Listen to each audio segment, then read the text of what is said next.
presentation, particularly on agenda item number 10, which is the proposed amended 2021 budget. So as Administrator Langreich mentioned, if you wish to speak during the public comment period, please make sure that you have filled out a form in the back, and then that form has reached up to me on the table here at some point, so you guys can pass those forward. And when we get to that stage, I will call folks forward for a public comment, and then I'll make sure everyone knows who's on deck as well. I will not be taking public comment from people raising their hands, so please make sure if you have comments on the budget item to fill out one of these public comment forms. And then also, when we get to that point, I will go over this, but be prepared to limit your comments to 2 minutes or less, because we have quite a few people here today.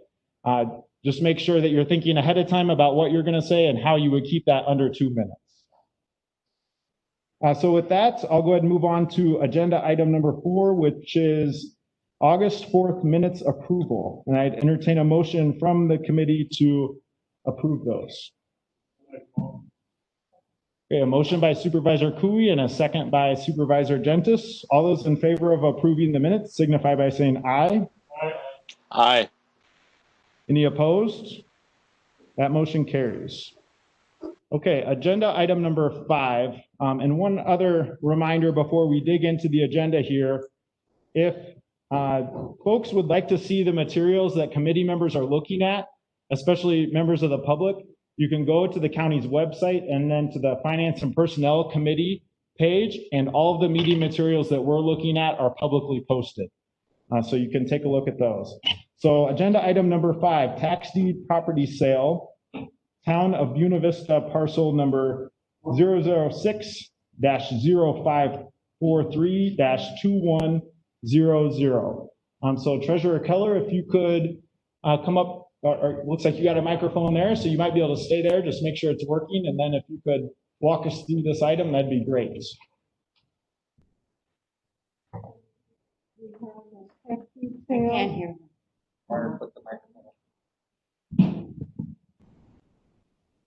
We have a tax deed sale today. Town of Buena Vista, 29626 County Highway B, 1.1 acre, and the minimum bid is $12,500. Okay, so that's the parcel we're selling today. So I'd entertain a motion from the committee to hold a tax deed sale for this parcel. Motion by Supervisor Lux, second by Supervisor Brewer. All those in favor of holding a tax deed sale for this parcel signify by saying aye. Aye. Aye. Any opposed? Okay, so that motion carries. So with that, we are going to start the sale. The minimum bid is $12,500. And so is there anyone in the room, and you can just raise your hand if you're interested in the parcel, who's interested in this, purchasing this for $12,500? Mr. Chair, if I can make one point before we begin taking solicitations for bids on it. Sure. With conversation with Julie, for the winning bid today, we're looking for a full payment by close of business with $30 filing fee. Is that correct, Treasurer Keller? Correct. Thank you. Thank you, Mr. Chair. Okay, so full payment is required by the end of the day. $12,530 would be the minimum, unless there are bids above that. So again, is there anyone interested in purchasing this parcel for the minimum bid? Okay, I have one person back there. Okay, so let's see. I'm going to go. Our minimum bid is $12,500. So we'll go to $12,600. Anyone for $12,600? Yes, sir. Back there. $12,700. 800. 12,800. 12,900. 13,000. Okay, I'm going to go by twos now. 13 and 2. 13 and 4. 13 and 6. 13 and 8. There. So we're at 14 grand now. 14.2. 14.4. 14.6. 14.8. 15,000, 15,200, 15,400, 15,400, 15,600, 15,800. Anyone for 15,800 right there? 16 grand. 16,200, 16,400, 16,600, 16,800, 17, 17,200, 17,400, 17,600, 17,800, 18, 18,200, 18,400. You guys are gonna make me work. 18,600, 18,800, 19. Okay, I'm gonna go by fours here. 19,400, 19,800, 22,200, 22,600.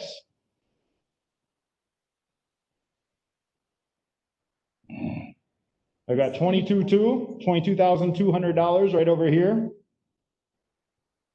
Anyone for 22,400? I better write this down so I don't forget. Anyone for 22,400, 22,600, 22,800, 23, 23,200. Anyone for 23,200? 23,200 back there. 22,400. I'm sorry, I meant to say 23,400. So your bid was 23,200, sir, correct? So I need a bid for 23,400 now, if anyone's interested. Yes, right there. 23,600. 23,800. 24,000. Anyone for 24,000? Anyone for 24,000? Last time, anyone for 24,000? 24,000, 24,200. Anyone for 24,200? Anyone for 24,200? Last time, anyone for 24,200? All right, so our highest bidder is for 24,000 to the gentleman in the back who's standing up. Sir, can you please, would you mind coming up to the microphone and stating your name, please? Right up here by Administrator Langrecht, there's a microphone here. We just need that in the record. My name is Kirk McCauley. Okay, so Kirk McCauley had the highest bid of $24,000. So with that, I'd entertain a motion from the committee to accept the high bid. I'll make the motion. Motion by Supervisor Cooey, second by Supervisor Brewer. All those in favor of selling the property to Mr. McCauley at 24 grand, please signify by saying aye. Aye. Any opposed? Okay, that motion carries. So Mr. McCauley, congratulations. I see you're already working with the treasurer. Thank you for purchasing this property from the people of this county. Okay, so with that, we've finished agenda item number 5. So I'm going to take a couple things out of order here on the agenda. So for those following along, I've asked Administrator Langrecht to give a brief overview of agenda items number 8, 9, and 11. But I'm going to ask that the committee hold off on taking any action on these items. The reason that I've asked the administrator to give an overview of each of these items is because they relate to agenda item number 10, which is the proposed amended 2021 budget. And there are just a few things that I think we just need to keep in mind as we're thinking about the big picture. So he's going to walk through those items first, and then we will skip to agenda item number 10, since a lot of people are here today to give public comment on that. So Administrator Langrecht, agenda item number 8, health insurance renewal. Mr. Chair, agenda item number 8. Again, in setting this in context for the discussion later on the budget, there are several things to point out. I'll have our representatives from Wallace, Cooper, and Elliott briefly talk on the items that they have for you all as well today.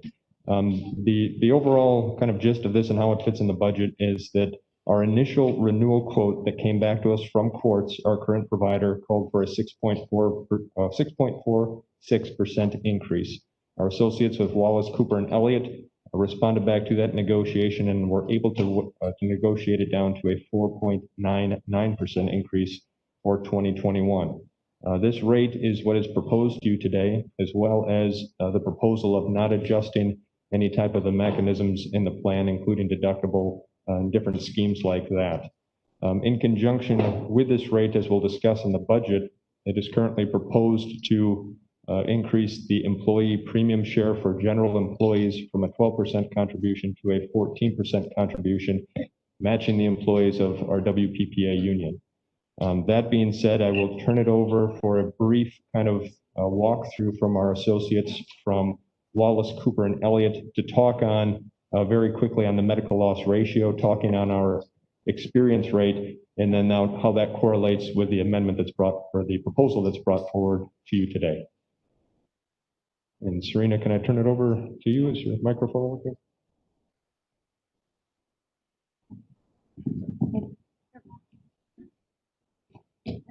Now? Oh, yeah, now I am. Okay. Okay, well, good afternoon. I'm Serena Chickendorf with Wallace, Cooper, and Elliott, Mary Ewing, and Sheila Traxel, for those of us who don't know us. Clint pretty much kind of summed up what we were going to say in a nutshell. Ma'am, if you could pull the microphone closer to you, so when people are on the phone and video, it is pretty difficult to hear Hard to unless hear. you're up to the Okay. microphone. So if everyone could remember that as they use microphones, you got to pull them pretty close to your face. Okay. You'll get used to it, I promise. Okay. Okay, so Mary did pass out a few pieces of paper here. Like I said, summarizing what Clint just said. We're not planning on making any structural changes to the plan this year. So the only thing that we really have to present to you is the rate renewal. And like he did state, originally they did come back at a 6.64 and we were able to negotiate a 4.99. The first page here basically just gives a little summary of the plan itself as far as deductible, max out of pocket. And then down on the bottom, it does have the different rates for the individual family coverage. The second page gives a little bit more in detail of how courts came up with this amount that they offered for the renewal rate.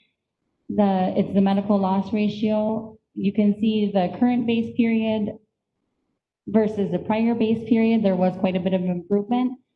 So they were happy to see that. The medical loss ratio went from the 109.9 last period down to a 90.7. I'm not going to go through this line by line. If there's any questions, we can, of course, answer them.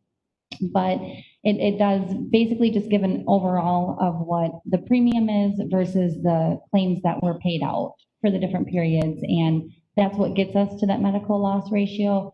And that's one of the factors that goes in determining what they offer for their renewal rate. And thirdly, the last page here is just, we included this. This is just the top 10 claims for the past current period here.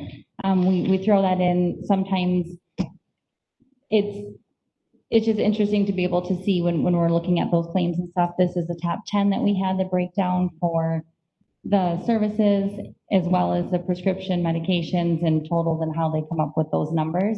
Again, this is just the top 10 highest claims that were paid. Any questions, Ma'am, I guess? if I could, yeah, one question I have. So the Yeah. document I'm looking at online is a 4-page document, and it almost seems as if there's a different document that's being read from. There was 2 supplemental pages, Mr. Chair, that were handed out by our associates right there. Those are, yeah, sorry, those are the ones, yeah. I think when we just got here, Clint gave me one that he had put together as well, which was really nice, and that gives it a breakdown more for the individuals, for the employees to see what these renewal rates mean for them, for their share of the premiums, which I think is maybe what you're looking at online. The one we distributed, yeah, we're a little bit different, just the outline of the plan, and then the medical loss ratio, and then the top 10 claims paid as well. Mr. Turk, from what you're not seeing at your position at home, is it's a rundown of the different numbers that went into the actuarial work that justified courts coming back with a percentage increase in our premium contribution going forward into upcoming years. If we could just make sure that these documents get added to the internet so that the public can see this, that would be great. Mr. Chair, Yeah, yes, Supervisor Jensen. did we have a more payout this year than last year? We did not, we had less. Yeah, we had less. Last period was $3,420,363, and this year was $2,996,17. I'm sorry. Yep, so significant. The usage was down quite a bit, especially in the spring months here with COVID and stuff, where we're seeing that kind of across the board, that just, the visits and stuff were down, more of the teledoc and the e-visits, and that usage was up substantially. So we're thinking that factored in, but yep, the usage claims were down. So Administrator Langreich, you are asking us to make a motion to accept this. So I've asked if the committee could hold off on that, but I just want to mention that the bottom line here is a $159,000 increase. That's at the bottom of the cover sheet that we've got. So let's just keep that in mind as we keep moving forward. And so if you could go on to agenda item number 9 with the Tri-County Airport Agreement, and especially focusing on the budget impact that's in the current proposal. That's what we need to Mr. Chair, focus on. Yes, Supervisor Brewer. I would just like to make a comment on the health insurance proposal. I think our loss ratio has improved considerably from last year. And can anyone tell me what last year's increase was? You're looking for information from the year prior, Yeah, Supervisor you're Brewer? right. And my point being, originally courts came to us with how much of an increase here this year? 6 was right. 6.46. Okay, and then you negotiated it down to 4.99. 4.99. I think they can go further because a lot of this is pure windage, and they don't really know probably what the loss ratio is going to end up being with the pandemic and everything. I think that we have really demonstrated prudent and practical use of our insurance plan. The frequency is down, and I think we ought to be rewarded for that, and better than what we're seeing here. So I would just offer that and go back to courts with that information. I don't think we're getting the full benefit here. Any other committee members with questions or comments before we move on? And then we will circle back to this, so there will be an additional period for questions and comments as well. Okay, so agenda item number 9, Tri-County Airport Agreement. Administrator. Mr. Chair, this item looking for 2 motions today. The first motion is to propose Richland County assumes a 33.3% ownership and 33.3% annual operating and capital projects appropriations of the Tri-County Airport beginning on 1 January 2021, and to make recommendation to the Tri-County Airport Commission to propose 2021 budget and Tri-County Airport Operations Ordinance to reflect this proposal. And a second motion is to postpone the taxiway improvement project, which is raising the taxway, postpone that to 2022 to be considered with runway construction improvements. This plays into our budget, obviously, with our appropriations that we're going to continue with our membership with Tri-County Airport. Iowa County has given notification that they are pulling out of the airport as a member beginning the first of the year. A budget that was proposed to us from the airport manager divvied the Iowa County share in half, initially preliminarily assigning which would have been 12.75% to us. So I am making recommendation today that this body make recommendation to the Airport Commission and to Stock County saying we're not interested in sharing Iowa's county's share in as 50%, but taking 1/3 of the total ownership of it. That's kind of the gist of the overall item, and this does get attention as well as we get into the budget aspect of it. Is there more questions that you'd want me to talk about in these broad strokes at this time, Mr. Chair? Committee member questions or comments on this one? Initially? Yeah, I'd like to Supervisor comment. Brewer? I'd like to comment. Supervisor Brewer, can you pull that microphone a little closer? I'd like to comment. There we go. Early on, I was not a supporter of the Tri-County Airport. I was very vocal and probably my opposition.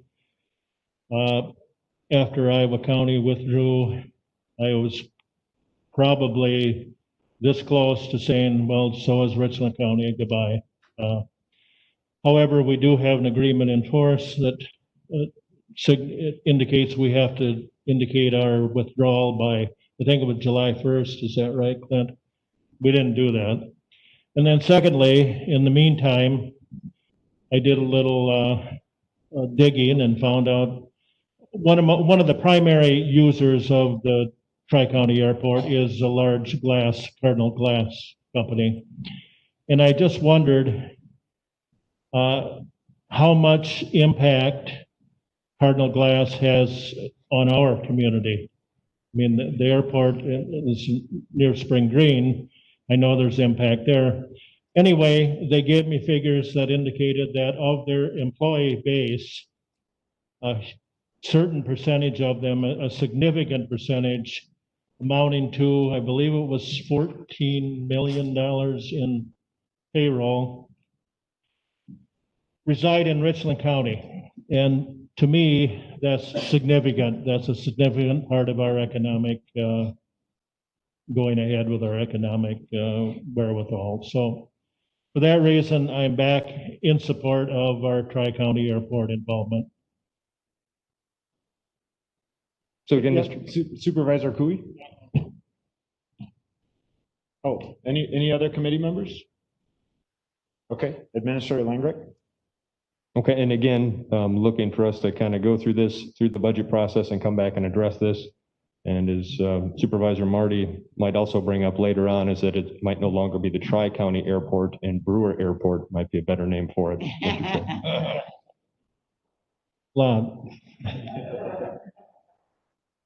Capital investment, capital improvement plan. This is a draft and work in progress here. This kind of ties into the short-term loan aspect, but what we're trying to do is set framework for future capital improvement, capital project planning that would happen prior to our operational budget planning. The proposal that you see is kind of an effort directed specifically at the proposed $1 million short-term loan financing solution to continue our capital improvements and capital projects. The idea with this piece is that it would have immediate impact on the tax levy, raising the tax levy on a $100,000 piece of property, $83 in 1 year, because we would be attempting to pay back principal and interest already in March. So we would collect that in property taxes, immediately pay it off in March. And then moving forward, we continue to maintain that ceiling as a kind of a plateau, but be able to facilitate us to do borrowing for capital improvements, capital projects. And where we arrive at this, of course, is because we're limited through legislation, through statute, and the amount of increase we can do to our operational budget. So with our budget going into this year, we did some things of removing a lot of our capital improvement pieces, and did that with a $2.9 million loan that we took out over 3 years. So this is kind of a mechanism seen to continue to do our infrastructure improvements without more significant impacts on our operational levy. This item, we do have Carol Worth, who is joining us remotely. Again, it's an impact of $83 on a $100,000 tax property. And for this to move forward, it would go forward into 2 phases. We would be bringing this to the county board in September in a authorization resolution, which would require 3/4 votes. And that would be the county board approving us to pursue this loan in the amount of $1,050,000 or $50,000, the $50,000 to cover our underwriters and our loan origination fees. And then we would come back to the county board with the budget in October then with an award resolution to follow through then with taking out the obligation debt. And Mr. Chair, I believe we do have Carol on. Carol, we can see you on our projector here. And Administrator Langreck, I'd like to hold off on Ms. Worth presenting until we get to agenda item number 6, and we can talk through that more. The main thing I wanted to make sure that everyone understood here going into agenda item number 10 was what the list of items was that are being considered for this $1 million in funding. So if Administrator Langreck, can you just run through those items, and not the items that would come from other funds such as service fees, but just the ones that would go toward this $1 million in borrowing? The proposal on today, which is, but which we would still have, let me kind of say this to make sure I'm correct with when we get to Carol as well, is we would structure this by resolution to still allow us to adjust and amend as the situation changes, but to earmark it towards capital improvement projects of building maintenance and road repair and things of those natures. So the list that you have before you today includes courthouse window replacement, the old courthouse, of $55,000, courthouse replacement of heat exchangers, of 3 of them for $24,000, network infrastructure improvements with MIS, our IT department, of $20,000, Health and Human Services heating cooling unit replacement of $6,000, replacements on our squad cars from patrol of 2 cars for $130,000, the tower radio specification designs for $45,000. Simons Center, a new roof for Simons Recreation Center is on here. Please scratch this one on here. Change on this one. This money allocation for this project is designated through our 2.9 million and would be underneath our long term. That would free up $50,000 for us to have in contingent for overages on these assigned projects, with allocation for the remainder to the highway project, or $50,000 to include a different project from the next year or from the wish list. The next item, Simons Center plastering pool, $25,000, and then the main bulk of it going to highway county trunk road improvements of $650,000. And in talking with Commissioner Petrick, at today's value of asphalt materials, that equates to about 2.5 miles of road, new road repair, Mr. Chair. Okay, so any questions or comments from committee members on that list? Yes, Supervisor Jenkins? You said 2 cars. It says 3 squad cars here. This is reduced to 2. I apologize afterwards on my notes there. Did it show up on there under the competition? It says reduced to 2, but Correct. I thought you meant 5 in total. Nope, I'm sorry, reduced to 2. It was initially, what I've got from the sheriff was 3 cars. My proposal to you today is to reduce to 2 cars. And they're each 65,000. Well, for the cars and for outfit is what what we're tracking. And then there was initially 3, but as we went through the budget kind of process, we began talking about the tower project. So I visualized then the allocation from the reduced car to go towards the tower radio specification design. Okay, any other questions or comments before we move on to the big one? Okay, so let's go ahead and move on to agenda item number 10, the proposed amended 2021 budget. So Administrator Langreck, if you could walk us through your recommendations here, that'd be great. Okay. Go ahead, sir. Yeah. Okay, and this is underneath your folder and on the internet for those of you joining from home. I'll begin on the report, page 1. The report content is outlined there, as well as our budget objectives. For those of you on the committee, these are items that were established, I believe, in July. I'll give you a minute just to kind of review with your eyes as we go through them. For those of you at home, the objectives included those regarding the levy, services, responses to our COVID-19 impacts, wages and benefits, new equipment. Is this on 10B? Yes. Yes, it is. Yep. Okay. Item 10B. Capital improvements and capital outlays, and preservation of the undesignated general fund. Preliminary budget, we had given guidance to our departments to budget at a 0% increase of levy use, with consideration for our fringes and benefits operations and outside capital outlays. We had considerations for obligated expenditure increases and decreased revenues, which came back to us to the tune of $764,978.33 of projected gap. And that is how that relates to levy gap. So you'll see on page 3, which is kind of the meat of the report, The proposals today of how to fill this gap is we have added gap first from our health insurance premium increase. The initial renewal came at 6.46 of an increase, which would have totaled $181,000 of more gap. The negotiated rate of 4.99 amounts to approximately $160,000 of more gap. The proposal for helping to reduce that is, then we'll have, there's offset funds by revenues against that. Some of our folks like at Pleasant View, at Highway, at Health and Human Services, they have funding mechanisms where premiums can get billed out towards different programs. So we are estimating at about $50,000 of offset by that. So with our health insurance and premiums increases coming in, our total gap increases now to roughly $75,000 of levy gap. The proposals today to reduce this, to fill this gap, includes management information systems, MIS or IT, to take $20,000 out of their operational budget that they had in their new equipment line of $5,000. And this is what you saw added to the capital projects fund. Our register of deeds initial proposal was to reduce that staff position for deputy to 20 hours. And working with the register of deeds, we found a solution to put $20,000 against a grant, fund number 22, which is a redaction grant, which will be able to offset for this coming year of 2021.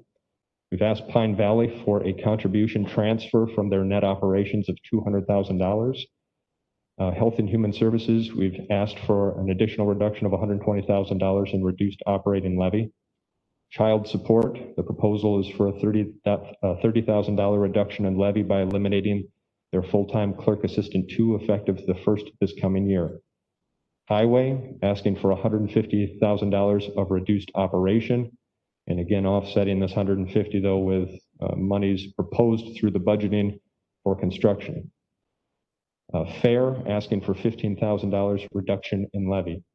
Simon Center, asking for $20,000 reduced operating levy. UW Extension, asking for $42,000 reduced levy, which is to eliminate 1 full-time 35-hour support staff position. UW Food Services, proposing $70,000 reduction in levy by seeing operations effective 1 January 2021 unless funding is identified. Land Conservation proposed reducing $40,000 in levy by 1 full-time planner technician. Zoning, the proposal is to use $80,000 of the land grant fund to offset wages and benefits in 2021. This is a mechanism that was used this current year, I believe, to the tune of over $100,000. There is still some monies left in there, but we need to wean away from using this as a funding source for these salaries and wages. It does qualify because we're doing this work in-house though. Courthouse Repair, looking for $20,000 reduction in from their operating levy for maintenance type repairs, again trying to offset this with the borrowed money. UW Richland outlay, reduction in $20,000 levy. Health insurance premium share, proposing that a increase in the general employees for their full-time from 12% again to 14% to match the union. This would fill $60,000 of the proposed gap. And then projecting potentially an increase in levy limit of $60,000 based on our net new construction value, which was at 0.83%, but still awaiting audit and what the state SL 22C form will come back with the actual formula on what our new ceiling is going to be. So, Mr. Chair, with these proposed amendments in place, that would fill the gap to the tune of $967,000, which would give a positive difference of $92,000 in options to either address one of these proposed changes or to address the next items that you see on page 4, which is our unmet goals and commitments yet that are not accounted for in the proposed budget. Page 4, you'll see the Tri-County area ops, as we talked about in the Tri-County agenda item very, very loosely. The proposed increase from 25.5% to 33.3% based on the withdrawal of Iowa County. This equates, if we go along with this, to a $1,887 increase to levy gap. And then right below that, then I would recommend that we delay the capital improvement project, their taxiway improvement project, until 2022, when they also are projecting potentially to do a runway rise to get help get above some of the flooding that they experience. The next item that we still have to be accounted for is we have to turn back in our Cdbg revolving loan grant money. It's to the tune of $1.2 million, of which approximately $56,900 remain out in a current loan. We can defer on returning the amount in full and turn that debt over to the county, or I'm sorry, to the state, and then they would collect and then also receive interest on that.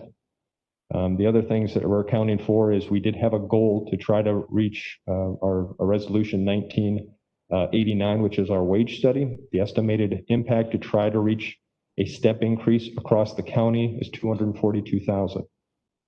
We still have our resolution out there as well as to maintain 25 or to achieve and maintain 25% of our undesignated fund. We're still waiting on what comes back on the audit to know exactly how much of a dollar value that is to be in line with that resolution, or to be, as resolution specifies, taking the 2-year steps to reaching that. Southwest Regional Development, we have a commitment of membership with them. They are working on a project on our behalf of a $400,000 grant, an EDA grant for purpose of strategic economic development. They're looking for us to contribute $12,500 this coming year in 2021, and then the following year to match that, to complete the study. And then our final one on here for more goals is the 2020 shortfalls for the COVID-19 impacts. As we continue to assess and we await our audit impacts, at one point we had estimated a potential of nearly $400,000 in shortfalls in either COVID-related revenue losses or additional expenses that were unaccounted for in our budgets. Some of the most including institutional placements that were unforeseen. So those are our unmet goals and commitments. Mr. Chair, do you want to stop here, or do you want me to go kind of directly into service impacts and concerns? What is your preference? Well, I'm assuming that you might need a little bit of a break from reading from this document. I only got 2 forms up here from people who wanted to speak. I'm assuming there must be other people who want to speak. So one thing I would pitch back to you is that if you'd like certain department heads to speak, who I know most likely want to speak, you can defer to them at this point on any of these, or else I can take folks if they just want to raise their hands. I don't think there's that many people wanting to comment that I can't handle the hands issue. I just thought there might be more people who wanted to speak. So are there other people who have the public comment forms filled out where they're sitting? Yeah, maybe I'll throw it at you then, Mr. Chair. I'll throw at you the service impacts that were brought to my attention. And then if you want to stop on perhaps on each department and see if there's a reason to kind of expound on it to make sure that it's understood by department. Okay. And that did give everybody a nice little break from my nasally voice. So that was good as well. Pine Valley. The directive was given by the county administrator to Pine Valley, to the Pine Valley administrator to prepare the Pine Valley budget with this transfer of $200,000. This transfer thins the anticipated positive net position of Pine Valley and assumes a higher risk if not meeting the budget. To accomplish this projection, census and revenues were calculated with a less than conservative outlook. And I don't know if, I think we have Tom here, if there's additional comments from Tom or Teresa that they would like to inject at this point.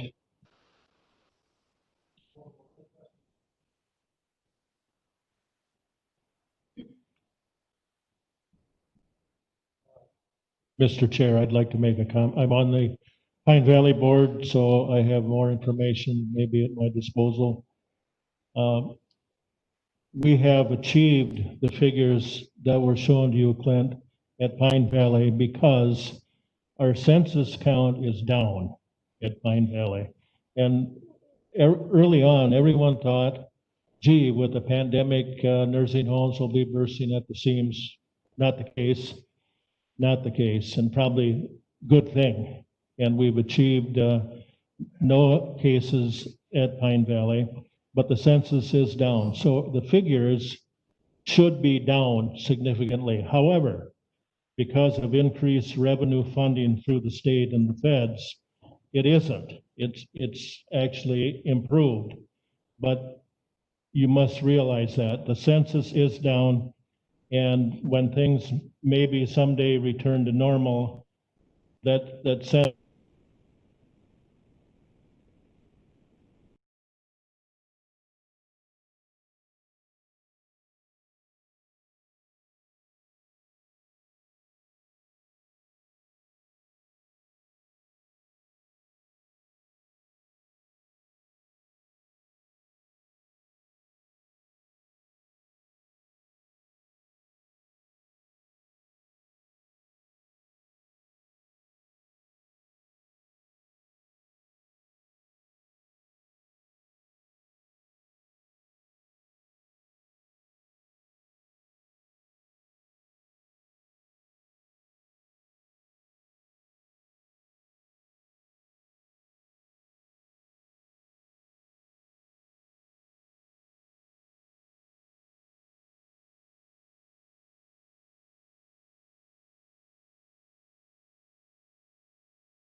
beginning of July, this committee approved your budget recommendation for a 0% increase to all the departments. And so when we're talking about a reduction in $150,000 in this example of the Health and Human Services budget, had they already come to you with a 0% change in their budget compared to 2020, or how does that work? And is that across all departments? There was, and correct me if I'm wrong, Tracy, in recalling, but they're dealing with several different funds, Mr. Chair. One of the overall operating budget, or I guess how they call it, their core budget kind of piece, came in as requested. The other part of it that is that they have to account for essentially is the placements in their placement funds. And our current experience is that we do have several citizens that have institutionalized, and we're foreseeing that we're going to have needed for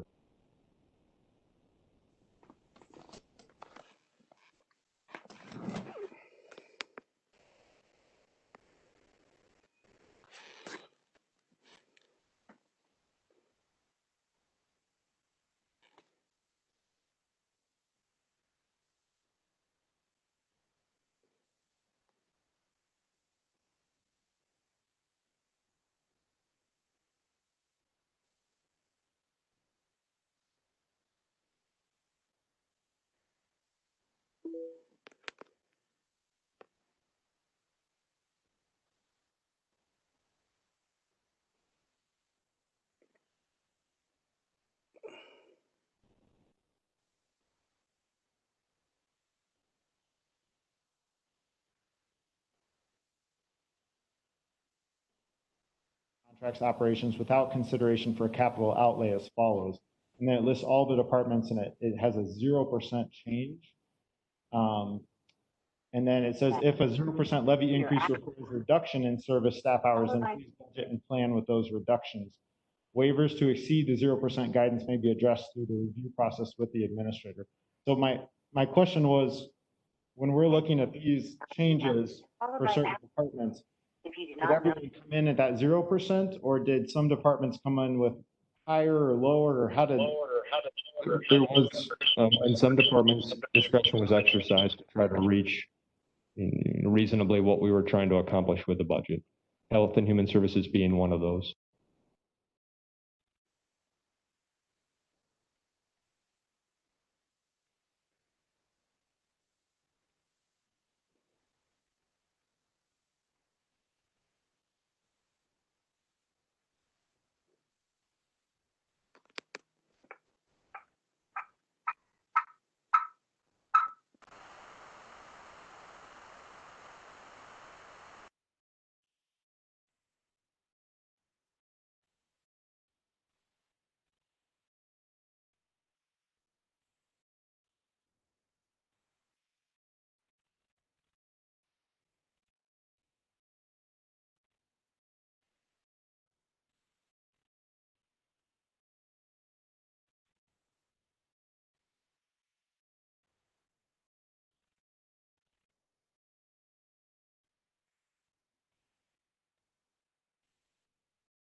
see that change.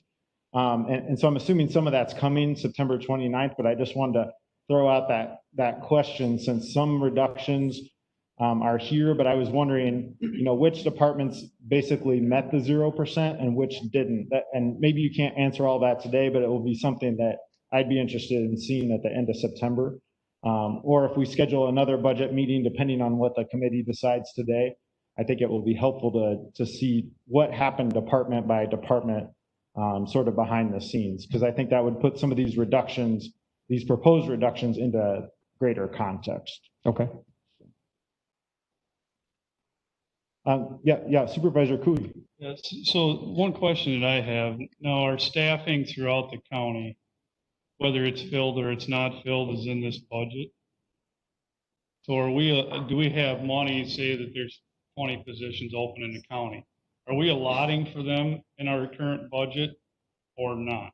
In Health and Human Services, my understanding with Tracy is that there are positions authorized, but if they're not filled, they're not budgeted for. Did I state that correctly, Director Thorson? So there aren't any positions in the county that are in that budget that aren't filled? Not that I'm tracking. Yes, Supervisor Seat. Well, let me, I mean, we have situations that we would have potentially where I'm thinking of like at the circuit court where we have a position that's currently vacant while we're maneuvering it potentially to another department, or vacancies where the position is still authorized and we're budgeting for them. But if they're, I mean, every position that I'm currently aware of are intended to be filled, and not to just say that we want the extra money for it and not utilizing it for that position. That's where my question is. I know there's certain places that we just, maybe they're just open, but we aren't just leaving positions on the table in hope that we are going to fill them when we have no intention. No, we do have things though that would impact it as well, Supervisor Cooley, with like with Pine Valley, based on their census, is how many folks they have to have on staff. Same thing with our jailing staff, where we would be budgeting for positions in the event that we need to fill, if that makes sense. Okay, Supervisor Seat.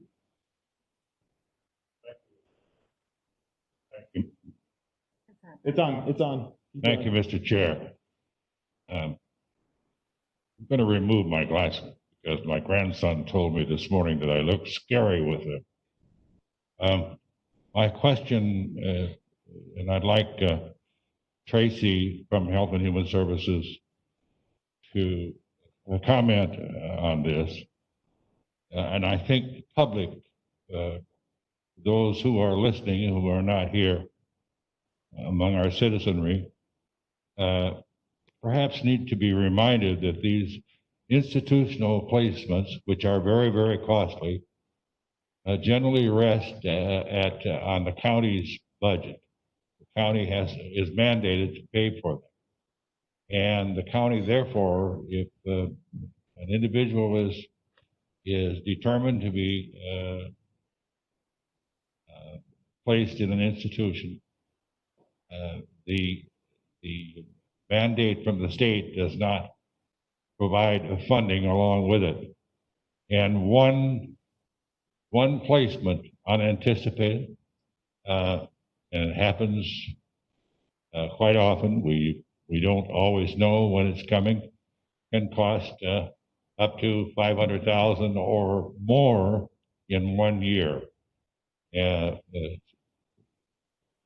Administrator, or rather Director Thorson, would you comment on that and tell me whether I'm correct or not? I don't want to misinform the public. Sure. There are several types of placements that Health and Human Services is responsible for. Some of them are for children, foster care placements. Some of them are for adults who are disabled or have a mental illness. And then there are institutional placements as well. The institutional placements are the high cost placements where the placement cost can be over $35,000 in a month, roughly $1,100 to $1,300 a day. But some of those placements that we utilize are funded or partially funded, so not entirely all funded by tax levy.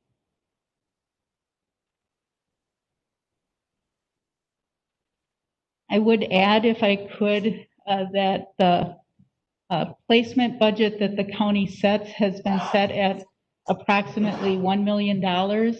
The historical cost to the county has averaged in the last 3 years right around $1,300,000. Health and Human Services does not set that budget, but we did recommend an increase to the placement funds of $300,000 so that they could be better covered by what we expect expenses to be.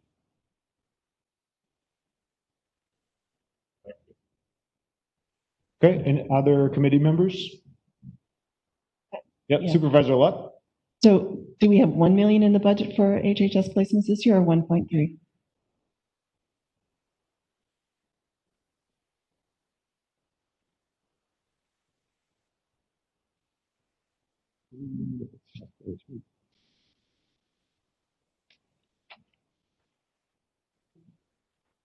Tracy, do you know?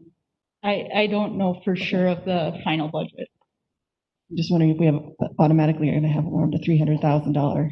Yep, Administrator Langrecht's looking for it, so it's just. I have a question. Tracy, is there anything that we can do to help reduce that budget? There are several things. The more we're able to keep individuals receiving services in the community and having community services available, we can minimize the risk of those types of placements. So assuring that we have adequate services here is an important piece. And then also tapping into potential funding sources. One of the projects that we worked on over the last year and a half was to have all eligible community adult placements be funded through our Comprehensive Community Services Program, which is a Medicaid program. And that allows us to cover the service costs of those placements at 100%. That is not the largest part of our expenses, but we're looking for different places that we can make an impact. Okay, Administrator Langrecht, do you have that figure? It's broken into a couple different spots here. I Okay, might be speaking out of turn if I give you the number. We'll come back to that question then. When you have a moment when someone else is talking, just let me know when you want to speak up with that, or we can get that after the meeting as well, get that information out to folks. So I think the fair is the next on the list here about impacts.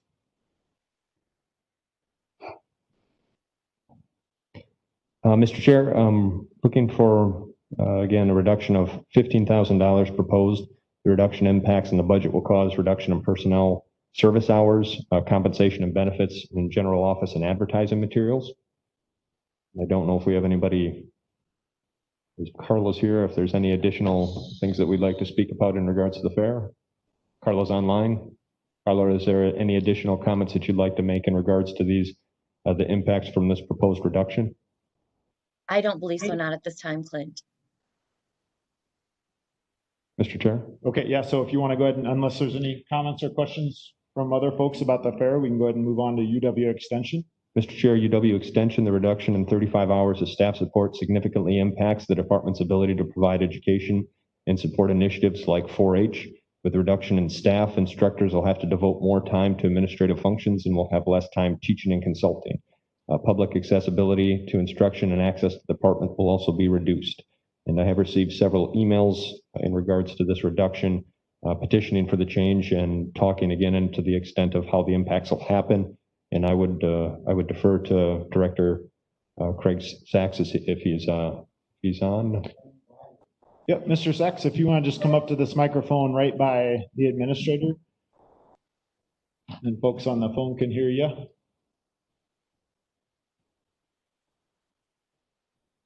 So I will add, thank you for the comments. So there was a nice summary For our committee, I did prepare a much more detailed document and shared that with Clint and Marty, the county board chair. So if anybody would like additional information, I can share that. I'd be happy to and answer any questions you have. One thing that came out of this document we were sharing, I think this really hits home. We have one full-time and one part-time support staff right now. So this is a 55% cut. You're proposing cutting 100%, one full-time position and leaving a 28-hour position of support staff. So it's a 55% cut of our support staff, which will translate to a disruption of 55% of our extension programs in one form or another. And we'll have to address that in some way or another. So it is a pretty dramatic and deep cut for us.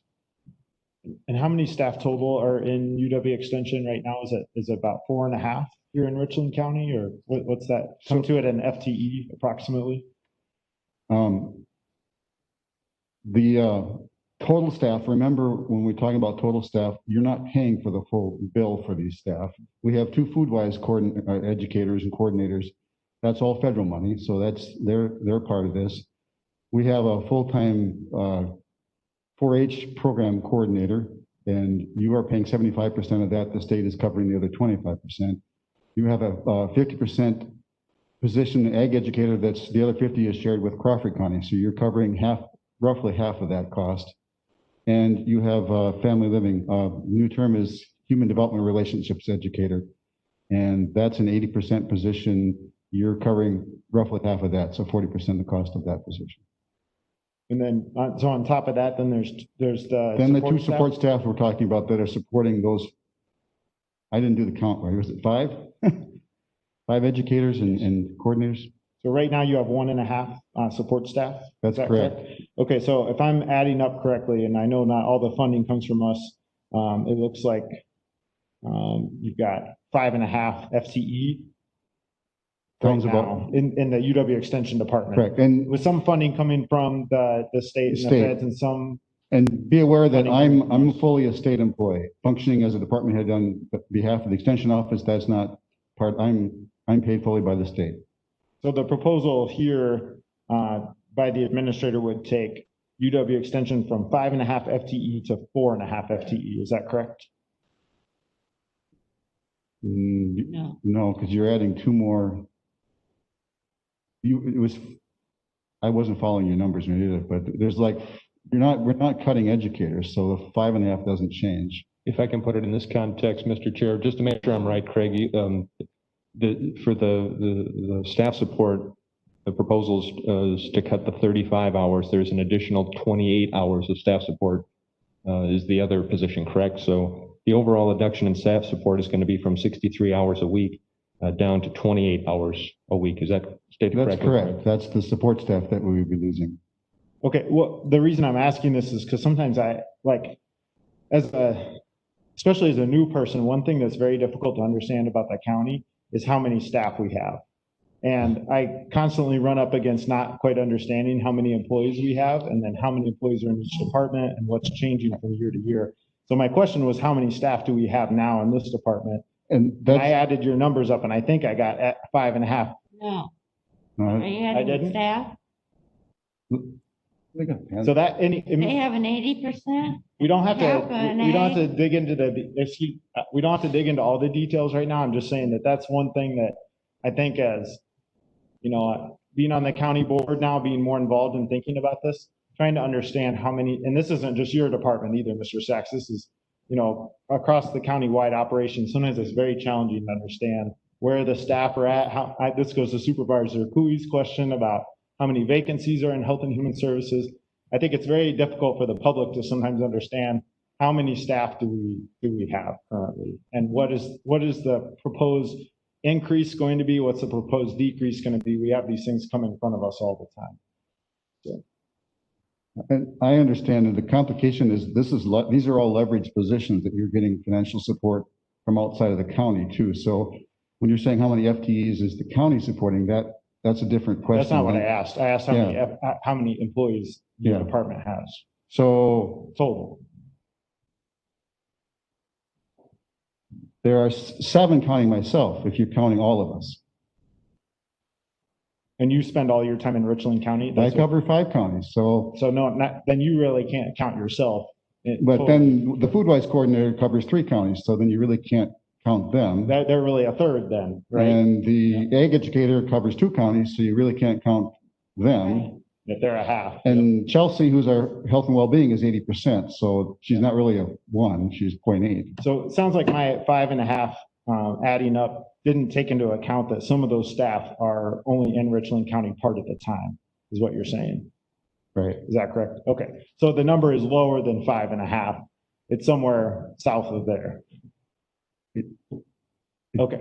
Using your method, your technique, yeah, that would probably be true. Okay. Okay. Any other questions or comments? Yes, Supervisor Gentis. I'd like to know from other people on the board, isn't this what we've discussed other times? And we've had huge discussion about it, that we thought there should be only 1 support staff? Is that correct, Marty? Yes, Linda, that's correct. We had quite a discussion last year about this.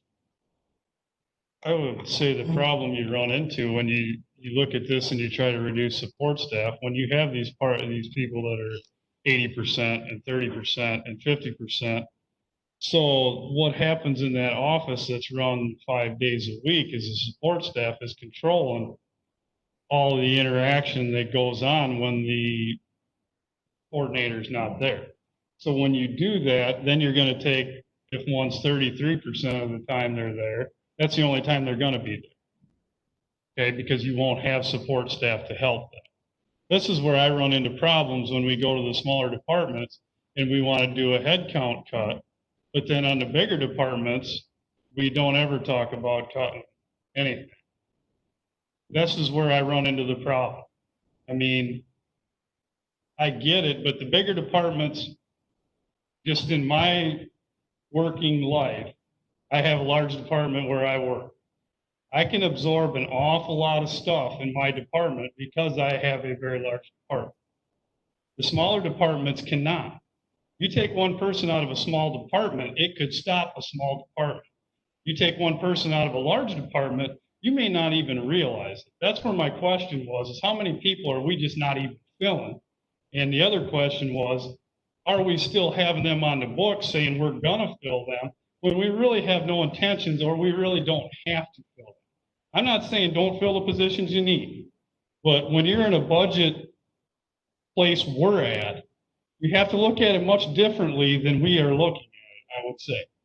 And them are hard conversations to have, and it's not fun to go up and tell somebody they're going to lose their position if you have to do that. Unfortunately, I've had to do that several times in my career. And then I've added them back, and then I've moved them back out and back and forth. But when you get into these smaller departments and we try to run them with limited staff, what all you're going to do is limit the amount that the county gets. And that's the people of the county. So just take that for what it's worth when we start looking at these numbers. I mean, when you look at land conservation and you look at Craig's department and you look at Simon's and all of these smaller areas, and it's real easy to take 20,000 here and 10,000 here, but that really affects that department, and it really affects the service level that the county is going to get.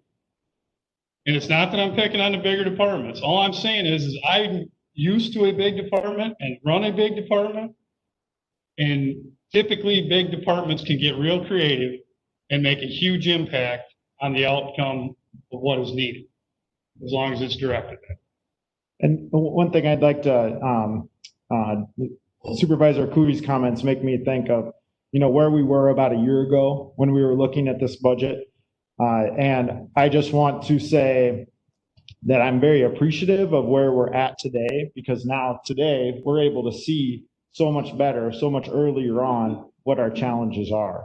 In previous years, we haven't known what those challenges were until about October 1st. It felt like, that we didn't have quite as much information. We didn't have a hard proposal on the table 2 months in advance that makes us really think through some of these challenges we have.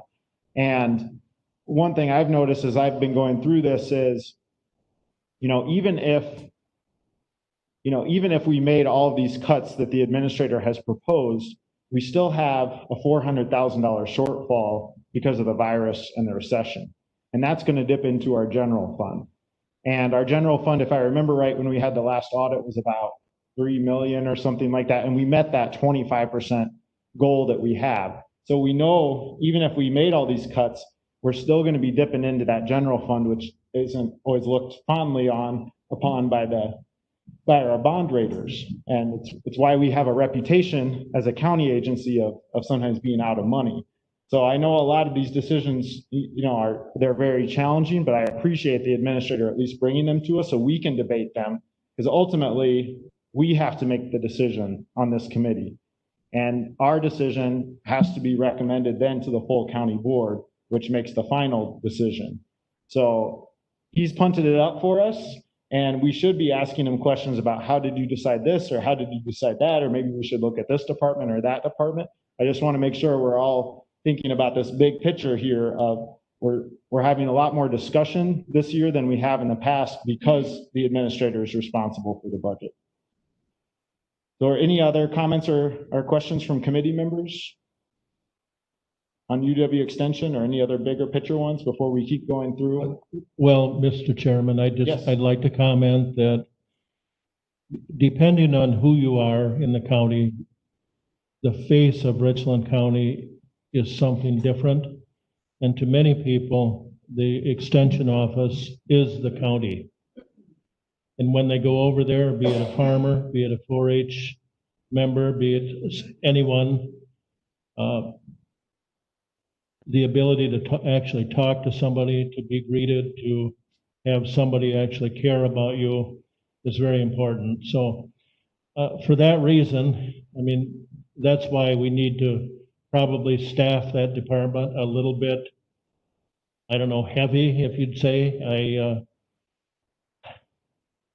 We are a 4-H county, and I fought for that program 3 years ago, and we convinced the state that we're going to go with a 4-H program, and said they had some other fancy name for it. I'm not sure what it was, but we stuck with 4-H. By gum, we are a 4-H county. So I really appreciate the support that is given the 4-H program over there at UW Extension. Okay, any other Could I just? Yes, Mr. Sachs. I had time to do the math. There are actually Great, eight bodies in that office, but you're closer to the actual county component. It's about 4.5 FTEs for the county support. The rest of that is all leveraged.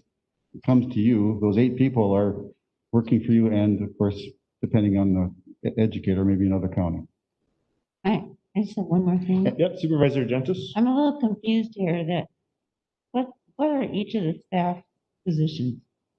35 and Would you like me to go through that again? no, just the staff. Staff. We have, and before I do, the 2 positions. the 2 positions, I want to, if I could, just embellish a bit. We have 2 support staff I know. that are extremely experienced, and to lose either one of them and maybe possibly lose both of them, that's a huge blow, because the service component, they're the ones that are the face. So to answer your question, we have one that's a 35-hour time. I know you call 40 and 35 full time, but it's 35 hours, and we have a second one that's 28 hours. And you're suggesting we cut the 35 hour? That is correct. Why don't we cut the 28 hour? That is an option on the table. More. I think I would rather we didn't cut the full time. If I may, my biggest concern is the oversight of that group, is we have educators that are out and about in the county. I don't want them sitting behind the desk answering the phone and being the receptionist. So your proposal would at least help alleviate that issue.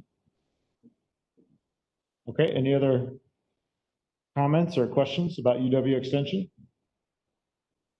Yeah, so Supervisor Wagner, if you want to comment, I just need you to find a microphone somewhere. Because otherwise,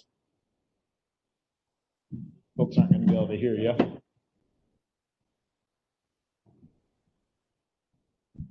Can you hear me? There we go. Yes. So I agree with what Mark said.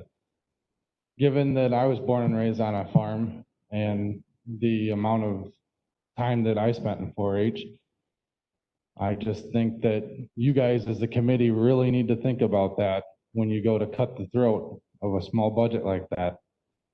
Because they are two very experienced people. And what they do is a tremendous amount that I don't think most of you sitting on that committee right there know. So I strongly suggest that you guys think long and hard about making that cut. That's all I got to say. All right, any other questions or comments?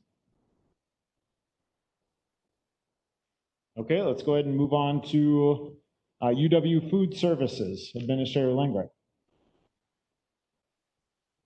UW Food Services, and this was the impact, again, we're looking for an amendment here, or I'm sorry, amend. Mr. Chair, this is one of the items where the preliminary budget came back over 0%, as we had talked about earlier, because they're historically, the UW Food Service has been able to operate without the need for any type of levy expenses for the most part. Their revenue streams have met their expenditures, and they've been able to stay the black. The reduction in the proposed closing of the county operations at the cafeteria has significant impacts on our UW partner, our public health senior nutrition program operations. There's several concerns from members of the public to attest to the importance of the continued operation of these services, as well as the hospitality and culture that the campus provides to its students. In discussion with the campus dean, there is no backup staff plan for the position currently for the cafeteria if we were to close our operations there. Senior nutrition program through Health and Human Services Public Health also contracts with UW Food Services to prepare the meals. So the budget that did come forward again had, in order to keep it afloat for this coming year, was a $70,000 levy investment to meet the lost revenues anticipated from having campus closed and reductions in response to the COVID-19 impact. And I would say that I've received several emails as well that kind of attest again to the UW Food Service, kind of described as the cultural hub for the campus. The county has a long and rich history of partnership with the UW campus. It does not feel good and by any means to recommend this type of a reduction. My position on this reduction is the position of this is kind of a service that is kind of catering to a market type of a function. And in order to alleviate reductions on mandated type of services, this one is offered as a reduced service. To kind of also talk on the impacts on UW with the chair here and with the dean here, we've also asked in the budget for a reduced improvement for their outlay project of $20,000. So I'm in the position right now of proposing to our partner to reduce their cafeteria staff, to eliminate our support of that function, to reduce the maintenance that we're going to do into the buildings. And then on top of that, I'm also asking the dean and the university to consider giving us some space to house our land conservation. I am not being a good partner in the sandbox playing with our UW partners. And, but again, this is brought as from the standpoint of this is kind of more of a market type function. And we're in positions here where we're cutting past fat and into the meat and into the bone kind of a budget. Mr. Chair. So one question I got from a couple residents of the county, what would happen to the senior nutrition program? Say our committee and the county board recommended elimination of UW Food Service from the county levy from our budget. What would happen to those, not only the senior meal site meals, but also the Meals on Wheels? Would we have to go out to another vendor, or I'm assuming that funding comes from somewhere else, and right now we reimburse UW Food Service? It must come out of our Health and Human Services Department. Is that correct? I'll begin talking about it, but then I'll probably have to defer to the smarter folks in the room. I believe we get our meals, we charge, or UW Services charges Health and Human Services $3.50, I believe, for each meal. And Director Thorson will be able to tell you, I believe that 50% of that potentially is covered by federal money. Is that right? It's roughly correct. There's some tax levy in the nutrition program, approximately $55,000 in 2020. That's reduced to $35,000 in 2021 as one of the ways that we met our budget cut goal. So if there was not the ability to contract with the UW Food Service, Health and Human Services would have to find another vendor. Likely would be at a higher cost that we would have to manage. Okay, Chair, yeah, I just have a Supervisor question. Gentis? Yeah. Your verbiage was unclear to me. Are you stating that because this is not a mandated thing, and it's a service to the community, that you are still recommending completely eliminating it? I'm recommending not funding the $70,000 that's in levy. If there's a way to make that up through some other type of mechanism, if there's a way to do some type of reduction to that, then by all means, I'm all about trying to problem solve to preserve the functions. But without having that in place to go $70,000 on levy for next year, to me is what I'm recommending that we do not enter. So when Health and Human Services goes to 100,000 and 70,000 goes to Health and Human Services to buy meals that we have to pay for, we're okay with that. Actually hoping, I've yet to follow up yet with Director Rislow at the Pine Valley Nursing Home, that's potentially an option for us to cater with out of his kitchen out there. I mean, the only reason why I bring this up is because we had the jail. It wasn't, where's the jail at right now, Mr. Bendel? Where are we getting the meals for that? And what's the cost on that versus what we were paying? I want to interrupt if the sheriff can come up because people can't hear the answers. So Supervisor Koo, if you're going to ask questions, we got to. No. Sheriff, you have to come up because people on video and on the phone cannot hear you.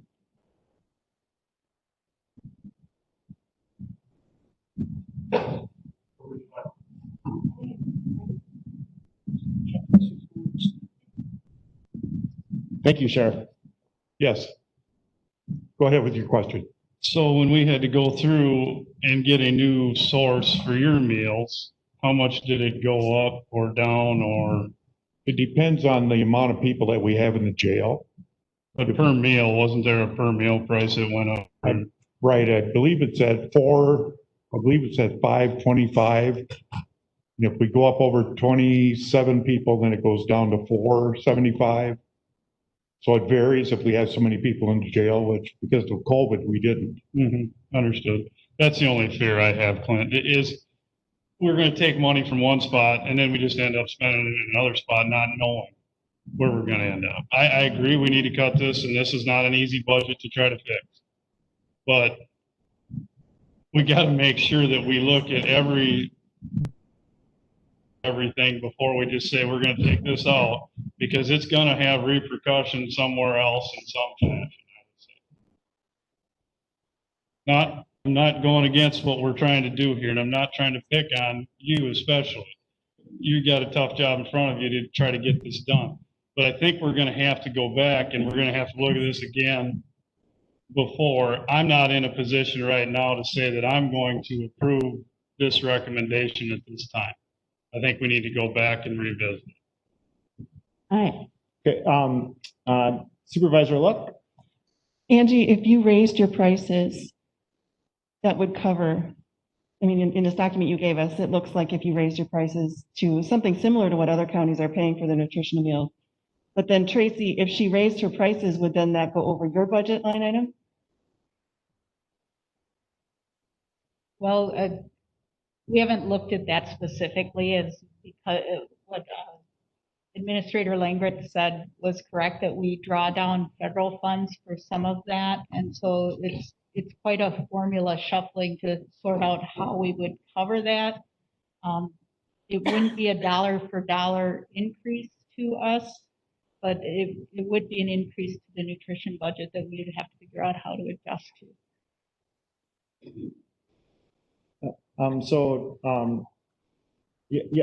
Let's see, I had Supervisor Gentis and then we'll have Supervisor Seep, and I want to let Ms. Arneson speak as well. So we'll go in that order.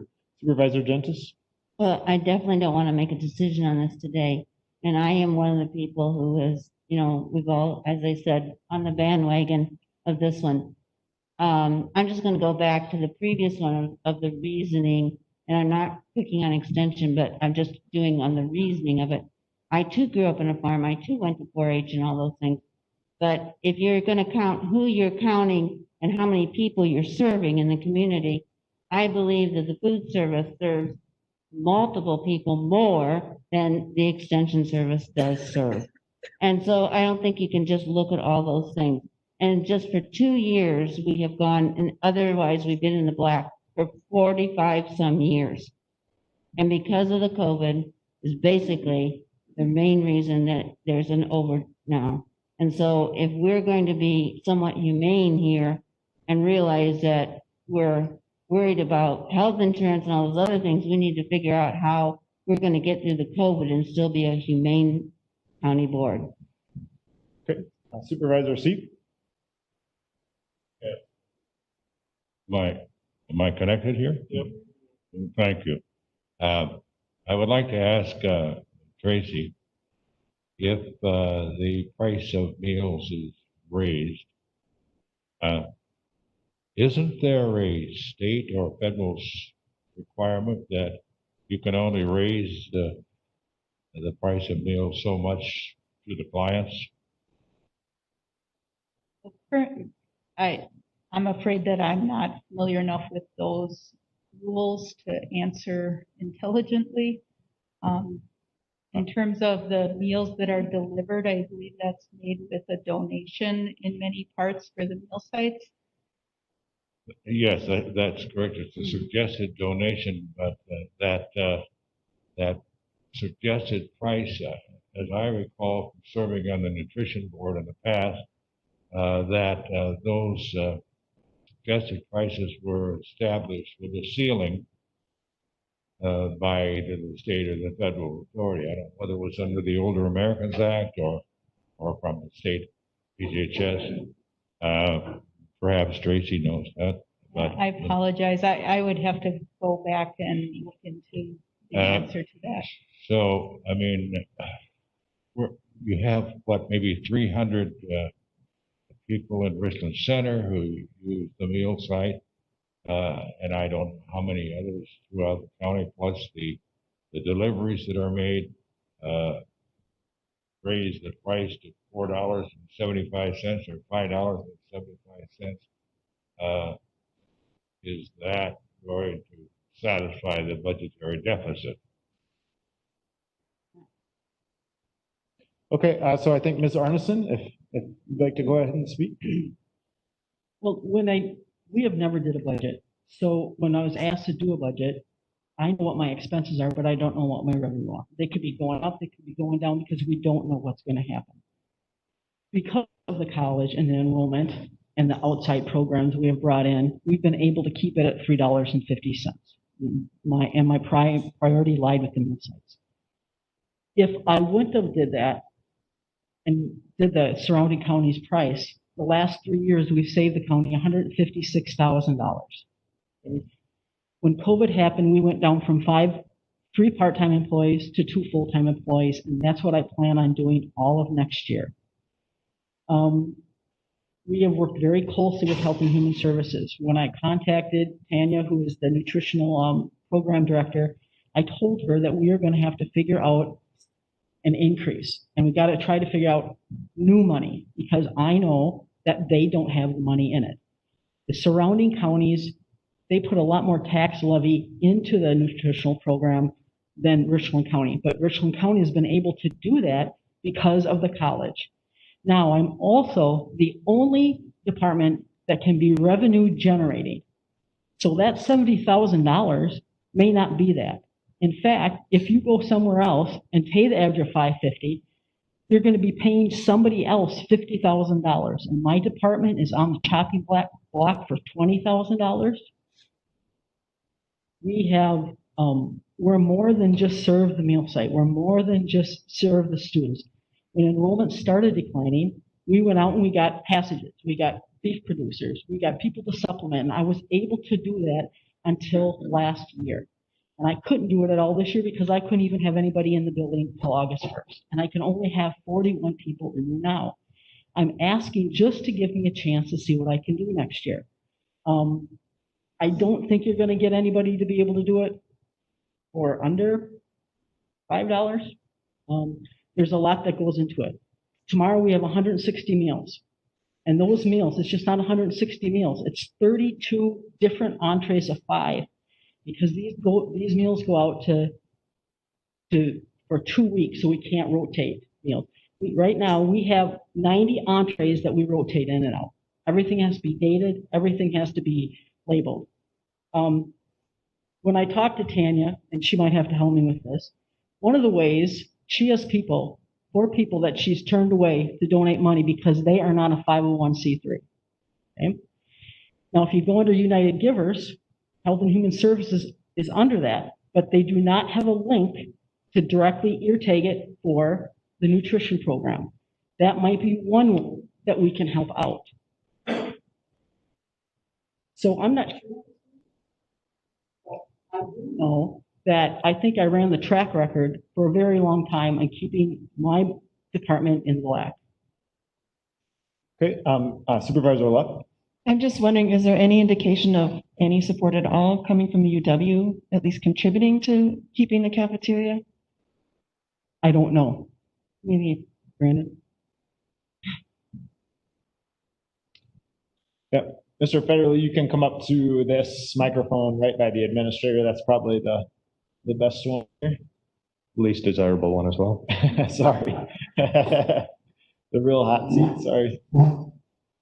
As of now, because of this situation came forth, we do not have a plan at this time to replace food service at the campus. I think the question was, do you have financial support through the foundation or something that you could help? I have to defer to the executive secretary of the foundation, Mr. Darlow Wentz. I am not sure that funds donated to the foundation could go to a government entity because of the charter of the foundation. And is the charter to help students? The charter is to help educational efforts in Richland County, is my understanding. Is that correct, Darlow? And is good nutrition part of good education? If students can't eat, they can't attend to class. Okay, Supervisor Seep. Thank you, Mr. Chair. I'd like to ask for your comment. It's been argued that the cafeteria is a cultural hub to the campus. Could you expand on that notion? It is the place where students between classes prior to March would tend to go to spend their free time, purchase food, engage in student-centered events and the like, and as the lunch ladies, as they're called on campus, serve to create an atmosphere that is welcoming to everyone that sets foot in the dorm. And so for those folks that Ms. Gentis being one of them, can attest over the years, a number of events have been held on campus. The cafe and the lunch ladies provide food service for our events such as graduation, awards night, scholarship donor reception, events after music and theater performances. And I will say many of those funds are provided by the foundation to provide food service events.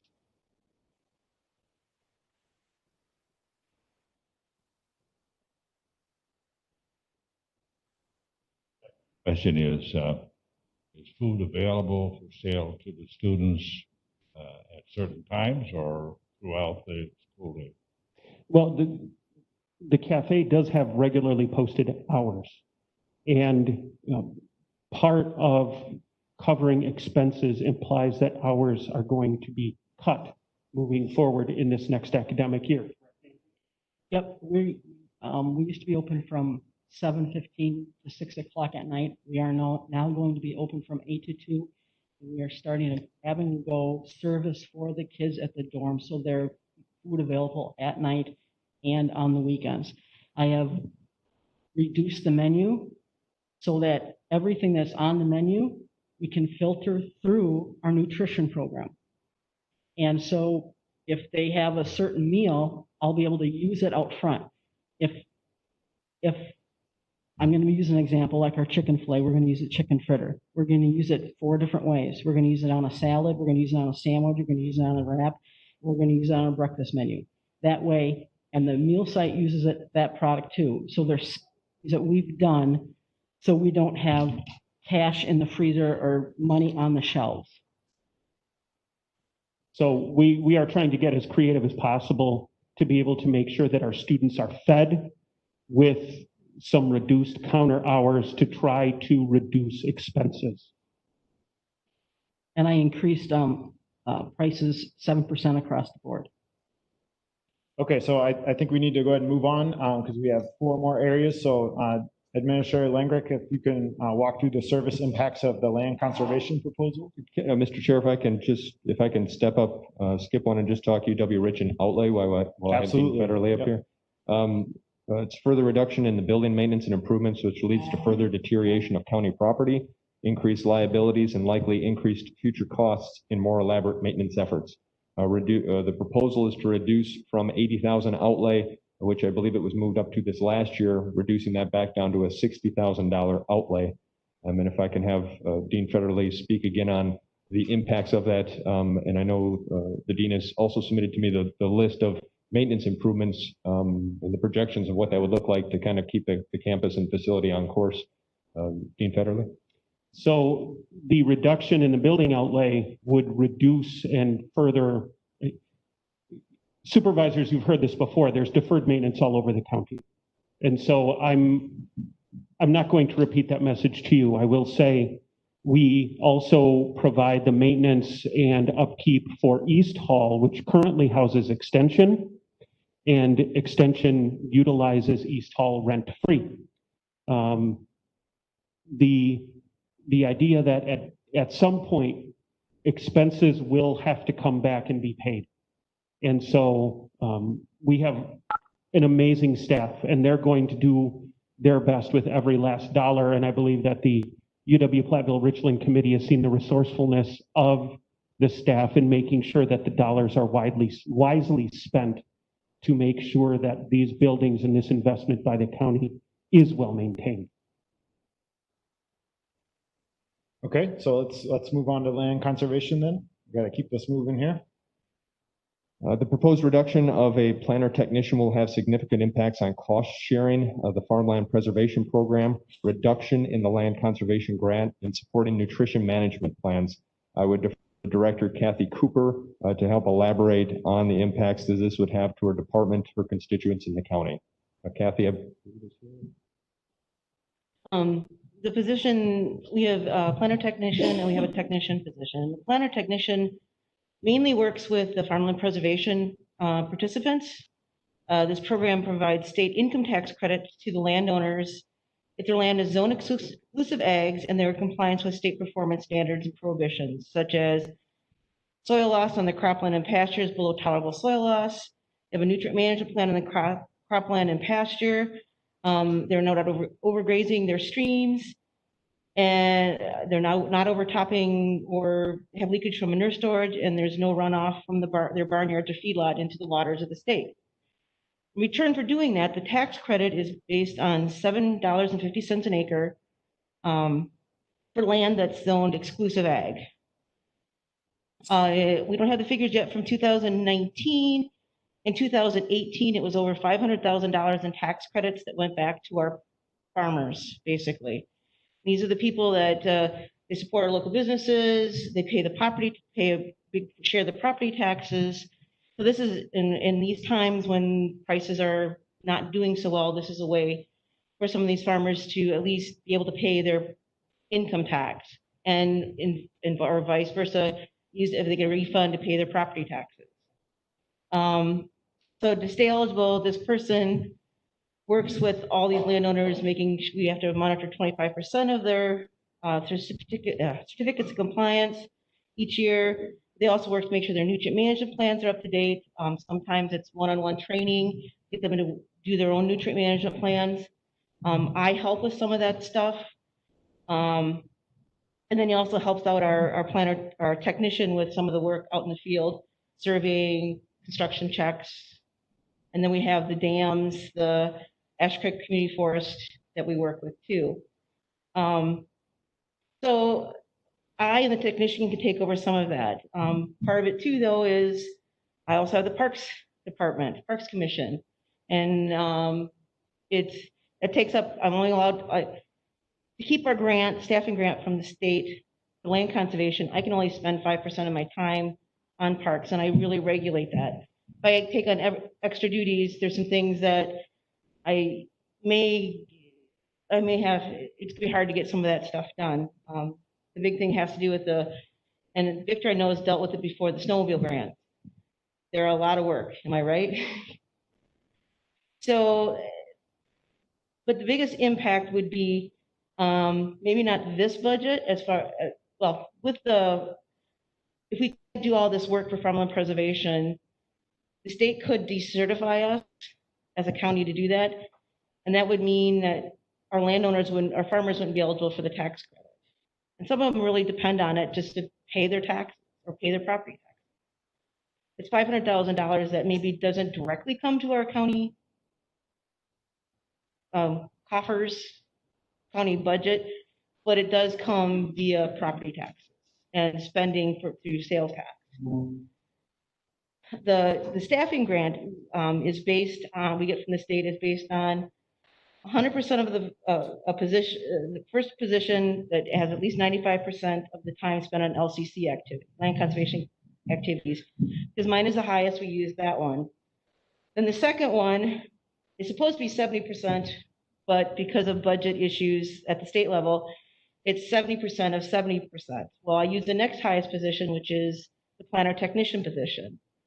So for this year, for 2021, it probably won't affect our staffing grant. But next year, when I apply for the 2022 grant, the next highest position is $11,000 less than the planner technician. So we will probably get less in state staffing, which would mean there'd be more in tax levy that would have to use to cover staff in our department, or we'd have to take another cut. Okay, So, I'm sorry to interrupt, Ms. Cooper, but we just have to keep moving along here. So I just want to see if there's any questions or comments from committee members about this one.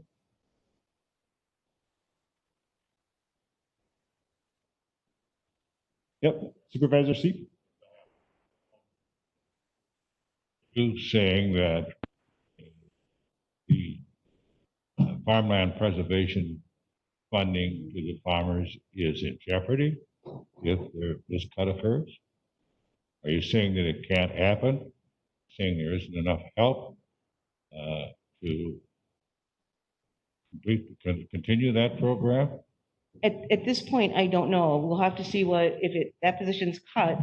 We'll have to see if the other two of us, our technician and myself, can keep up with doing all of this.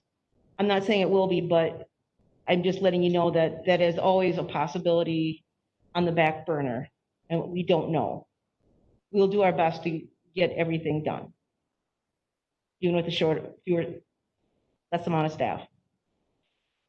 Is that a priority in your office, the farmland preservation program? Yes, it is, because a lot of our landowners use that to help keep their operation going. And it's a good program because in the return for that, we get a lot of conservation work out of it.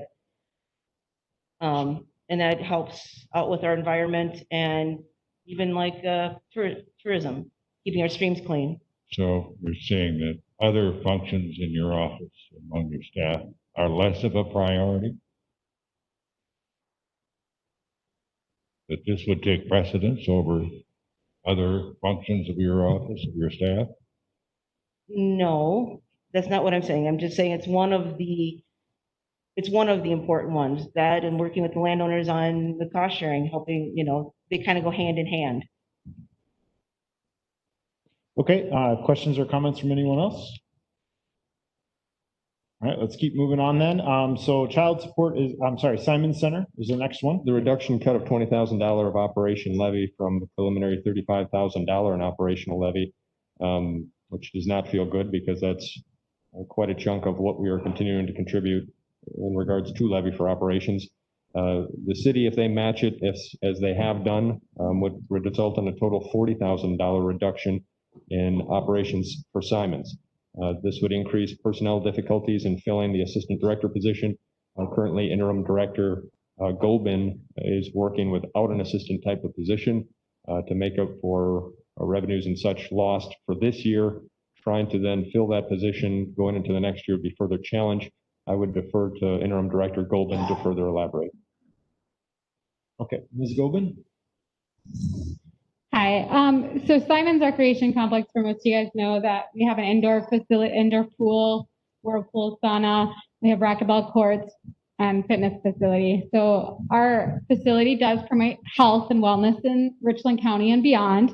We have users that come from outside of Richland County, but they come to Richland Center to come to our facility to use it. So we have daily users that come from Hillsborough and out of the area.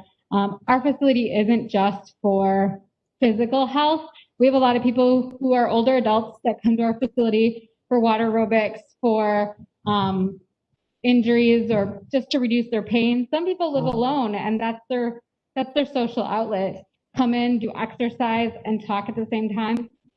So it's not the effect that our facility affects users of Richland County and Richland Center, but it also affects surrounding areas as well too. And like it was stated before, the $20,000 cut from our budget, that the tax levy, which our tax levy is just over $35,000, so $20,000 away from that is roughly $14,000 from the county. The city will match that. I've already discussed with them, and so whatever the county does do, the city follows on that. So it would be a $40,000 reduction in our budget.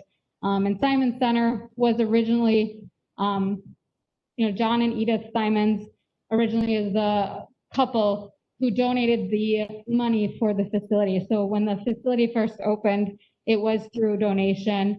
We do have a current foundation that has helped out over the years with purchasing extra equipment and things.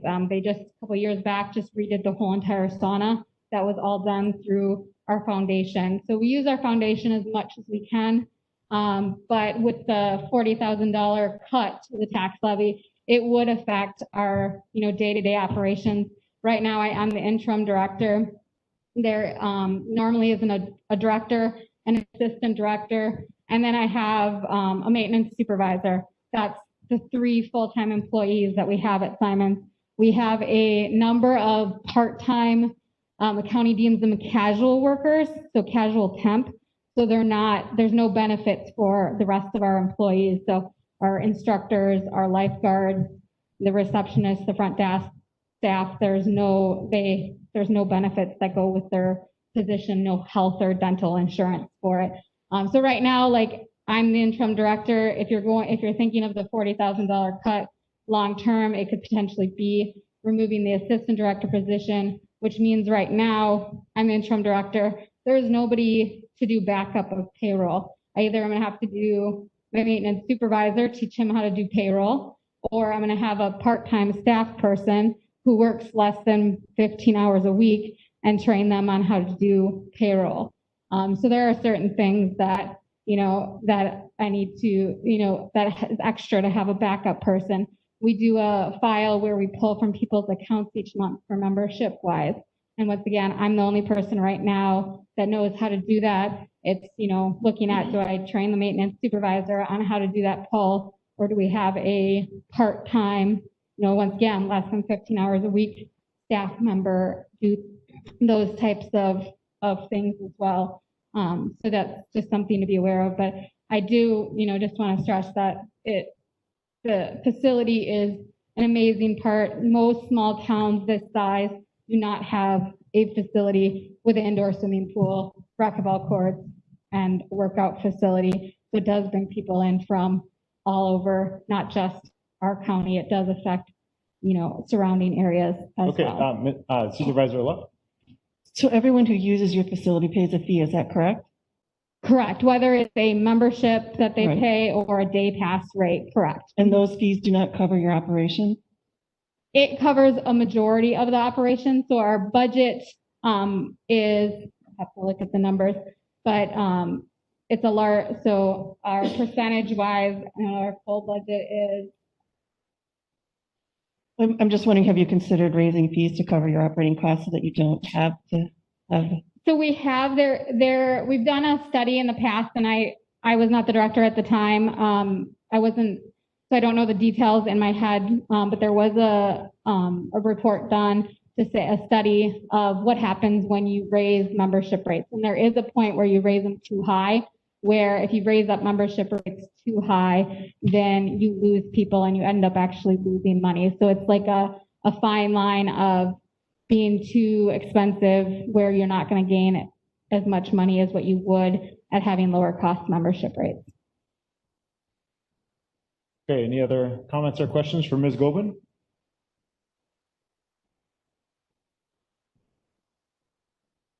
Or you just need to come?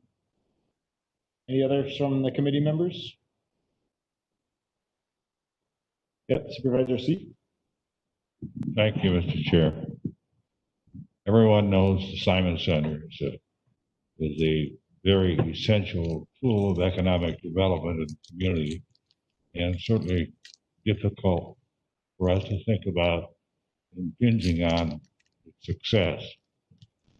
Can you tell me approximately how many people use the Simon Center on a monthly basis?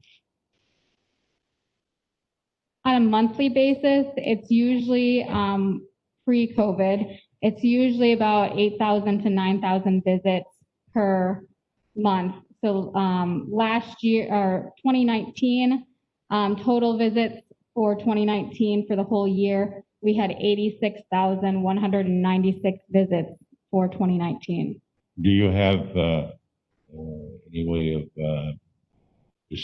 determining which of those people are from the outlying county or from out of the county? I don't have that information right here, but yes, that is something I can get of how many people from, Richland County use the facility, how many people from Sauk County, Vernon County. We track that in our computer system. So that is information I can get to you. Do you have any information about how much money is contributed to the county or how it affects the economy of the county because of 86,000 people coming to use it? So the current county tax levy for 2020 is $35,157.50, I believe. So that's the tax levy that it costs the county for 2020. Okay, Supervisor Seep, I'm just going to interrupt so the gentleman can speak. And if you could just state your name and then your location. Sure. My name is Gary Goodkinick. I'm a retired teacher. I'm 67 years old. I've been a Simon's member since 2008 when Dr. Beck said you got to do something else besides run. And I'm in the pool at least 3, sometimes 4 or 5 times a week. It's helped my life tremendously. The other thing I wanted to say is not just for me, but I see kids of all ages, kids just learning how to swim. Simon serves all ages. I saw a woman in a water aerobics class that was in her early 90s, up until just recently, that was there. It means so much to so many people. And I just cannot tell you how much Simon's has meant to me personally, and I know I'm speaking for a lot of other people as well. Thank you. Thank you, sir. There's no other comments or questions on Simon's. We'll move on to child support. Yeah, Supervisor Gottschall. Yep, go ahead. Yeah. I want to make sure we listen to everyone because these are very challenging things we have to consider. And so thanks for your patience, everyone, listening to folks. Yep, go ahead. Thank you. I'm Tim Gottschall. I'm the chair of the Simons Committee. You might have to pull a little closer. You're a little muffled there. Thank you. Chair of the Simons Committee, Tim Gottschall. There we go. The comment I would like to make, 2 comments. First of all, I understand the logic here. This is a non-mandated program and facility. I think it's prudent to consider those items first when we look at the county as a whole. So I'm not naive there. Two comments though. 60% levy reduction on a department is significant for the county. And then I do believe it's a bad look for our partners at the city who have partnered with us to run this facility for multiple decades and have found ways to meet the funding match. So when we think about our relationship with the city, I'd like the board to consider that and how that looks. The second piece is, as Interim Director Tracy mentioned, there's over 86,000 visits in 2019 to this facility. So when we talk about a service that the county is utilizing on a very frequent basis, Simons is definitely near the top. It is revenue generating through dues and has a distinct component for economic development as well for folks that come to the area, maybe even make residency decisions based on the facility that's here. All right, thank you, Supervisor. So if we can go on to child support now, Administrator Langrick. Child support, the call is for reduction of 1 full-time clerical assistant, 2, which will leave an increased financial reporting and administrative duties on the other staff, impacting case management time. And I would defer to Director Amy Forehand. I'm not sure if she's joining us remotely. I hope we have Amy on. Ms. Forehand's here. The preliminary budget called for this position reduction coming up into the third quarter of the year. The amendment back to it was to reduce it at the beginning of the year. Okay, so are there any comments or questions on this one, Supervisor Gentis? Yeah, I'm new on the committee, so I don't know everything, but they just were in the process of hiring someone. Is this the position that would be eliminated? This is not. That was a caseworker position. This is the clerical assistant 2 position. How many people are in the office then? There is a caseworker, a lead caseworker, financial assistant, and then Amy is the part-time director. I think that's how it is configured. That's the new way? That is the way it's going to be configured? That's the current Supervisor Cooey. The reduction would take it down to a lead or supervisor caseworker and one of the caseworkers managing also the financial aspects that the clerical job handles. But that's with the adjustment that was moved from clerk of court or whatever down. No, that'd be a different office. That's a different. That isn't in this office. Okay. Okay, any other questions or comments? Okay, so let's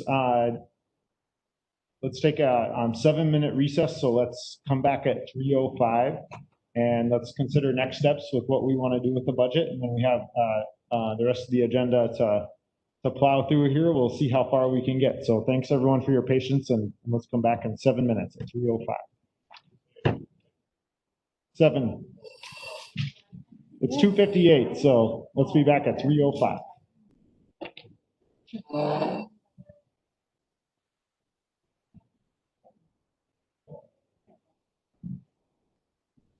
If you don't mind.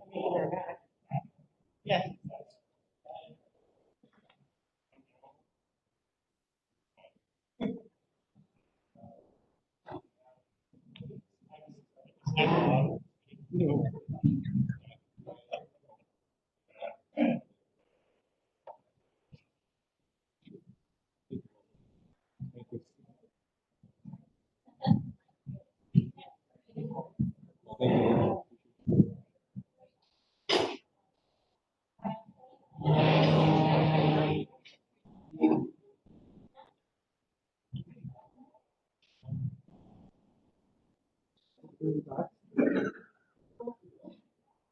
Okay.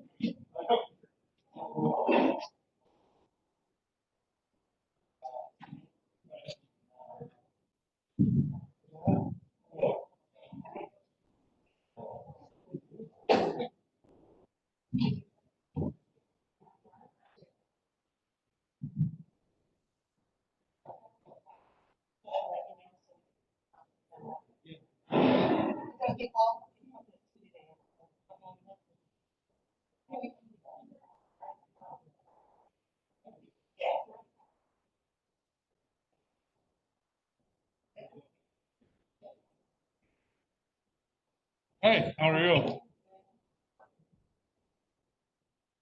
Yeah.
Very interesting.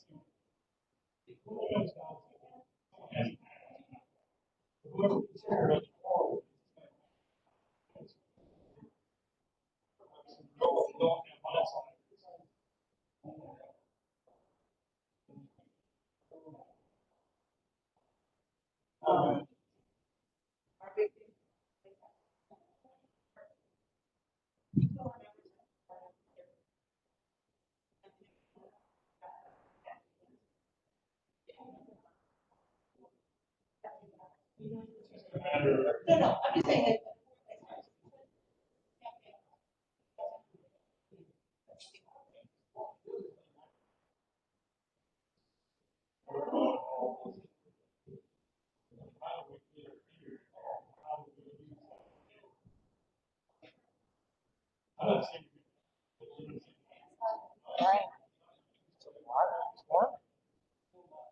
Started having a coffee. Yeah, my phone is. I went out and got the lifesavers. No, I went out and got the lifesavers. I'm like, hey.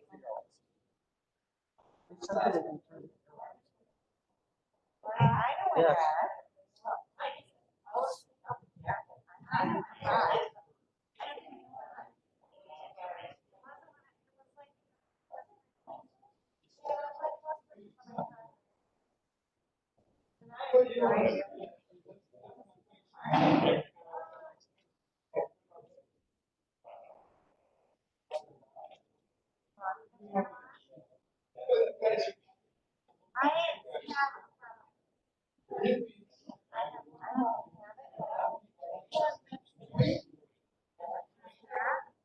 know it has.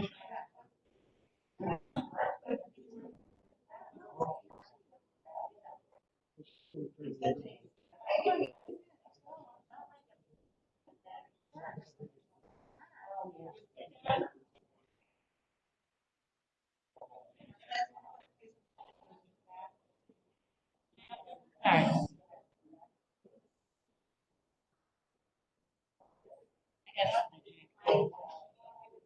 This is my concern. So you open?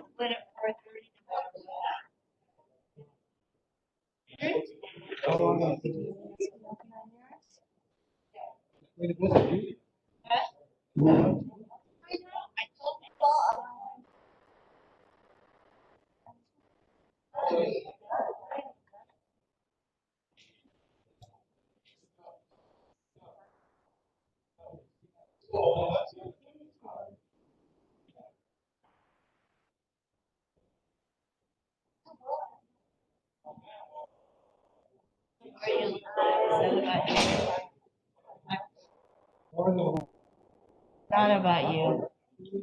I know. What are you doing?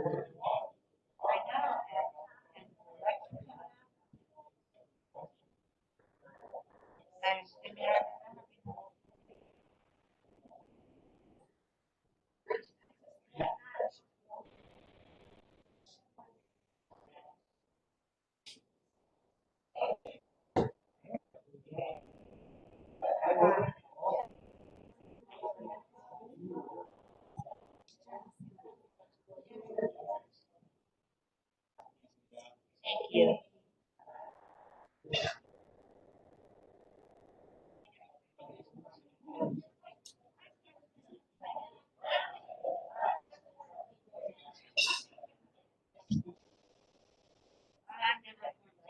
I am.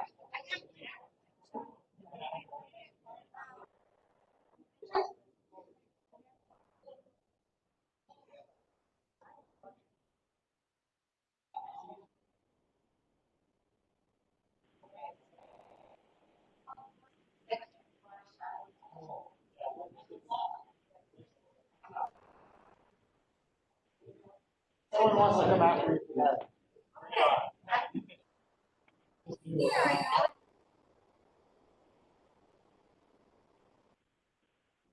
Folks, if you could find your way back to your chairs here, we'll get restarted.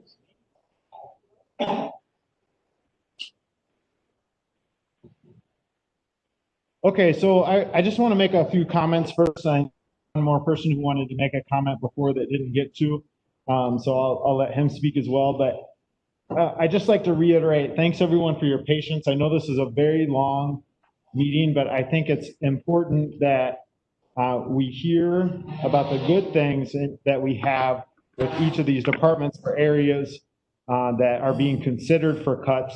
And I apologize for putting so many people, that collectively we have to put so many people in a defensive position. I think this happens pretty frequently in government. You know, these services that people provide, these are people who give back to our county. This also involves a lot of people's livelihoods, and a lot of us care about these people. So these are very challenging conversations to have. But we also have several challenges that, you know, and I'm newer to the board, so I don't, you know, have quite the history that some people have with the Richland County government. And I respect a lot of that experience that many people have more than me. But I know that some of the challenges we're dealing with are operating levy limits from the state. We, of course, have a recession that we're in the middle of, but even before the recession, we had a rural county with a mostly stagnant tax base. And that gives us a lot of challenges when we think about how can we keep all these positions. You know, most of our costs come through employing people and the benefits that go along with that. And of course, that goes up at a higher rate than our tax base is going up. We also then, you know, from what I understand, we have a large backlog of infrastructure needs that haven't been taken care of over the years. And it's a challenging thing. And I'm not trying to throw anyone under the bus about not taking care of those things earlier. It just leads to a lot of very difficult decisions about raising taxes or asking the public to raise taxes. And then, of course, we have the healthcare issue. Those costs continue to rise above the average rate of inflation.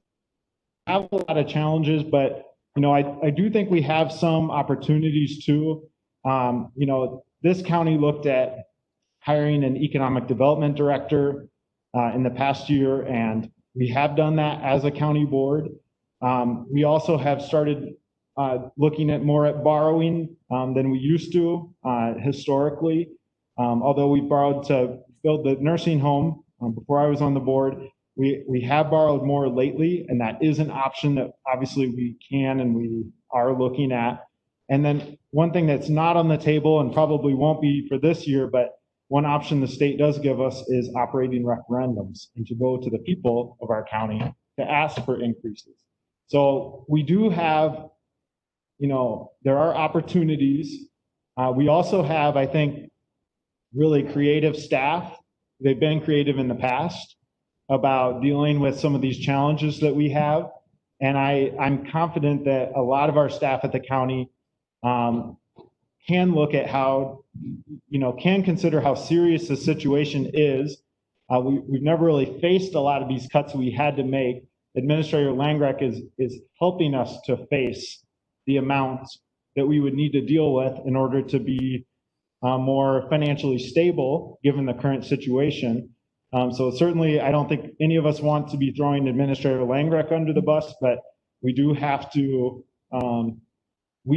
take responsibility for this as a committee, as a finance and personnel committee, and as a county board. We're elected not just for the good stuff, we're elected for the challenging stuff too. So I just wanted to throw out those comments now that we've heard a lot of these, this information and these pleas from areas. We're going to have to make some hard decisions here. I don't know if we'll make them all today, but at least we've heard people out. And Supervisor Van Landijk wanted to make a comment, and so I'd like to welcome him to do that at this point.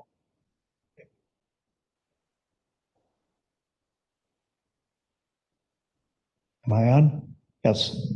Okay, my name is Lee Van Landijk. I'm supervisor from County District 3. I'm kind of sandwiched between Don and Sean, so I guess I'm the exiled. But anyways, the first thing, there's 4 things I wanted to speak to. First off, I want to recognize Mr. Langrick and appreciate what it is that he's doing for the county board. One moving target is easier to hit than 21. So my condolences and my support in what you have to do. The primary ones that I wanted to deal with were the university, the extension Simons, and I appreciate what Mr. Cooey had to say at the very beginning, because it was his comments that kind of gelled a number of other comments that came afterwards, and I concur with all. Simons, I am a member, and I've been there frequently myself. And you see a lot of youth there using the facilities. You see a lot of elderly people using those facilities. And I think for us to cut any of that would be a mistake. As far as the UW extension is concerned, the support staff, as was said, a lot of local farmers, a lot of people around depend on that. And to go from 1.5 people to fewer than that, I think would be very detrimental to our local economy and to those that live here. As far as the UW food services are concerned, when you have family over, when you visit with friends and neighbors, you invite them over to your place to have a meal. And it's usually around food that we meet one another and discuss things with one another and come together in very many different ways. And I think the food services as they exist at this point, serving students who come in not only from this county, but from around the world and other surrounding areas, I think is extremely important. And as a retired teacher, I believe education to be one of the most important things that this community has to offer. You have to remember that the average age in this county is 65 years. We've got a very old group of people that live within the boundaries of our county. And I, at age 76, can appreciate that. This is a beautiful place to be. Many people have lived here their entire lives. We've got an excessive number of nursing homes to accommodate those people in their final year. This is a wonderful thing. And a lot of people that are not in the nursing homes have come together at the various meal sites. This is their opportunity to get together, visit with neighbors. And I think to cut the food service would be not a good idea. I think this is a major place for people to come together and socialize, which is necessary, especially at older ages, to make contact with people that have similar experiences in life. And the final thing is the Courthouse Repair. As an adult lifetime home owner, and all of you I believe are, if you've got something wrong with your garage, your shed, and you don't take care of it at the time, the following years, it's going to be nothing worse, and the repair costs taking care of it right now and putting it off, it's going to cost you probably 3 times what it would cost you today. So with all of these experiences in my own personal life, I would very seriously consider not eliminating any of these monies. And I know this is difficult. I know we're up against the wall. I know Mr. Langrick has some very important things to do. I got together with a number of constituents, and they've suggested, well, how about a 2.5% across the board cut? And that would take care of most of this. Now, this might be simplistic, but it's a possibility. I like what Mr. Cooey had to say in the beginning, which was that the larger programs that house, that take up the vast amount of our money, if we were to cut there, it might not be felt nearly as much as something that's already bare bones. And I think that we need to, as a committee, you guys and us together, need to make that consideration and maybe go after some of these things where some of the, I don't know that there's any fat in any of them, but we need to go to places where, we can cut where it would not be felt nearly as drastically as it would in some of these small programs that I believe are essential to this community. Okay, so thank you, Supervisor Van Landijk. So let's just go around the committee, and I just want to hear thoughts on things overall, kind of where committee members are at this point. So Supervisor Gentis, if you could go first and just share your thoughts on where you think we should go next with this reviewed budget that the administrator has presented to us. I think I need a little time to look at everything. I don't really see the big budget from the sheriff. I see the cuts and I don't really see the budgets like we saw in the past. So I can't judge because I only see these cuts that we've decided to make, which I'm not totally opposed to. But I don't have a feeling of the health or the highway or the sheriff's department. Okay, Supervisor Love.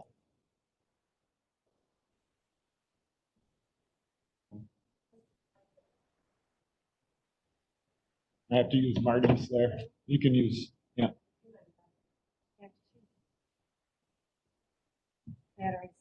Oh, sorry. Okay. So I agree with Supervisor Cooey that I do think we should take a hard look at some of our bigger departments, the sheriff's department in particular. And so I have just had a conversation with him about doing just that. But you are correct that no department has a padded budget, so it's not going to be easy. I would like to take what we've done today and really be able to digest all of it, and then have an additional meeting where we can talk further about this. Yeah, I'm struggling with the cuts to the smaller departments as well. But on the other hand, we have to make some cuts. So I think we can. Have you looked into the 2% cuts across the board? Does that do what we need it to do, or is that not really an option that's considered? We can certainly approach it like that type of a way, but I guess my conversations that I've had with supervisors and departments was the continual just have everybody do across the board reductions is not the direction that the county wanted to go, and that's why they brought on an administrator, was to really sit down and make people focus on how we're going to prioritize services. Right, I agree. I think that's all I have to say right now. Okay, Supervisor Cooey. Everybody knows where I stand. The bigger departments, and it's not to pick on them, but when you're talking, I mean, I'm looking at the budget. You got 17 million in one budget, 4 million in another budget, 3 million. Supervisor Cooey, can you pull your microphone? 3 million. So you got 17, 20, 28 million, 26 million of a $33 million budget, 4 departments, 5 departments. There's no way you can tell me that we can't get real aggressive in them departments and meet the needs that the county needs. I just have a hard time believing we can. I have a hard time going after a budget of 80,000 or 160,000 and cutting it in half, and then letting a 17 million or a $4 million budget get nothing cut. So I get my direction on where we should. Okay, Supervisor C. Thank you, Mr. Chair. I hate to agree too much, but I do agree from extent. I'll give you that, Mr. Cooey. I think that I'm inclined to feel very strongly in favor of the Simon Center project. Senior citizens are such a valuable asset to our community, and I hate to see us, every time we have budget problems, it comes down on the backs of those who need it most and who have generally not the income to pay for it themselves by increased fees or whatever other expense they would have to incur. I feel our students are very important to our community, and the conservation of our youth and the nurturing of our youth and the development of our youth in the future of our country and of our community. And it's a tremendous economic development tool for our community, and I am inclined at this point to be reluctant to vote for a cut there.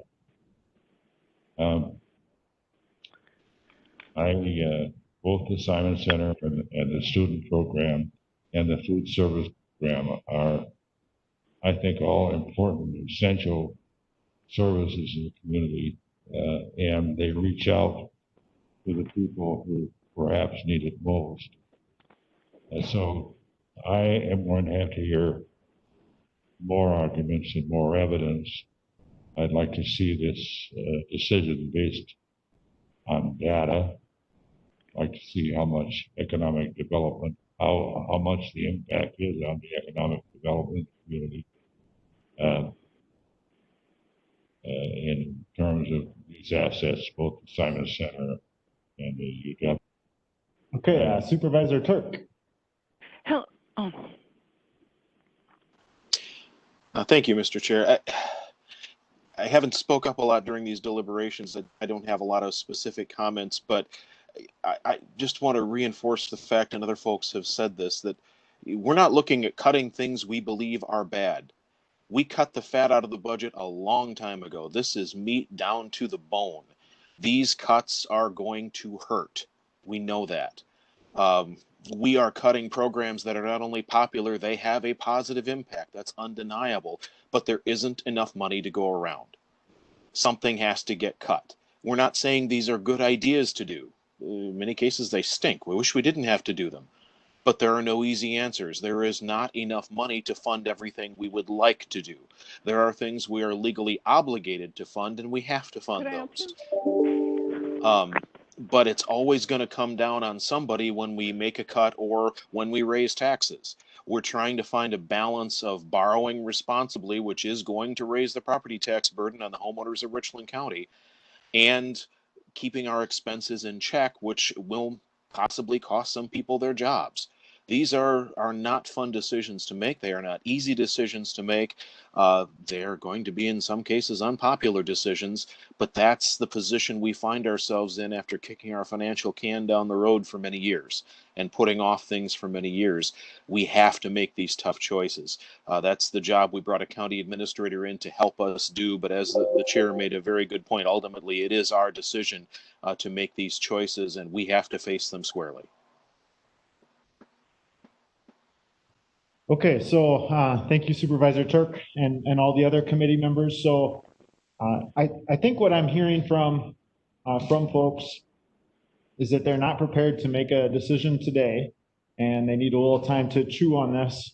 And so in front of us right now, we have, just so everyone knows too, we are scheduled, just a reminder, we're scheduled to meet again September 29th in order to keep on schedule. Because the budget needs to be published in the Observer by the clerk, and the public at large has to have a chance to review it before our October 27th meeting. So most likely what we would need to do then is we would need to schedule an additional meeting between today and the 29th in order to take some action. I'm sorry? 29th at 1? No, I'm saying we need another meeting before. What time on the 29th? I don't know. That's not, we're not there on the agenda. But I just want to mention that I think we're going to have another meeting than what was scheduled if we don't take action today. So I'm going to go ahead and make a motion that we table the recommendation from the administrator. Just make a comment. Yeah, go ahead. Well, actually, I don't know if you can. I think we have to. I'll make a second. Okay. Then we can discuss. No, there's no discussion on a motion to table. So we can come back to it after. Unfortunately, once I say that, it's all over. So we're going to have to move on unless the motion to table is denied by the committee. So there's a motion by myself to table the recommendation from the administrator and a second by Supervisor Luck. And let's do a roll call on this, please. Turk? Turk? Aye. Seep? Aye. Gentis? Aye. Cooley? Aye. Murphy Lopez? Aye. Brewer? Weisbaum? Luck? Aye. 6 in favor. Okay, so we have tabled this agenda item and we're going to move on to the other agenda items. And again, as I mentioned before, we will at the end of the meeting, you're going to let us know when? Yes, we will adjourn to a different time than we had previously planned. That's correct. Okay, so moving on the agenda, we're going to go to agenda item number 6, initial resolution authorizing not to exceed $1,050,000 taxable general obligation promissory notes for capital improvement projects. So Administrator Langreck. Mr. Chair, as discussed, the proposal is a motion to pursue the short-term loan financing as part of the 2021 Richland County Budget and Capital Improvement Plan, and to recommend an authority resolution that you can see in the back of the packet on page 4 to the county board for consideration at their September 15 meeting. Again, this would be an authority resolution that would require a 3/4 vote from the county board members elected. So it would need 16 total yeses regardless of the number of supervisors that are in attendance that night. And this would be to allow the county to pursue borrowing $1,050,000 in a short-term funding solution to try to help us with capital improvements, capital projects in 2021. Yes, Supervisor Seat.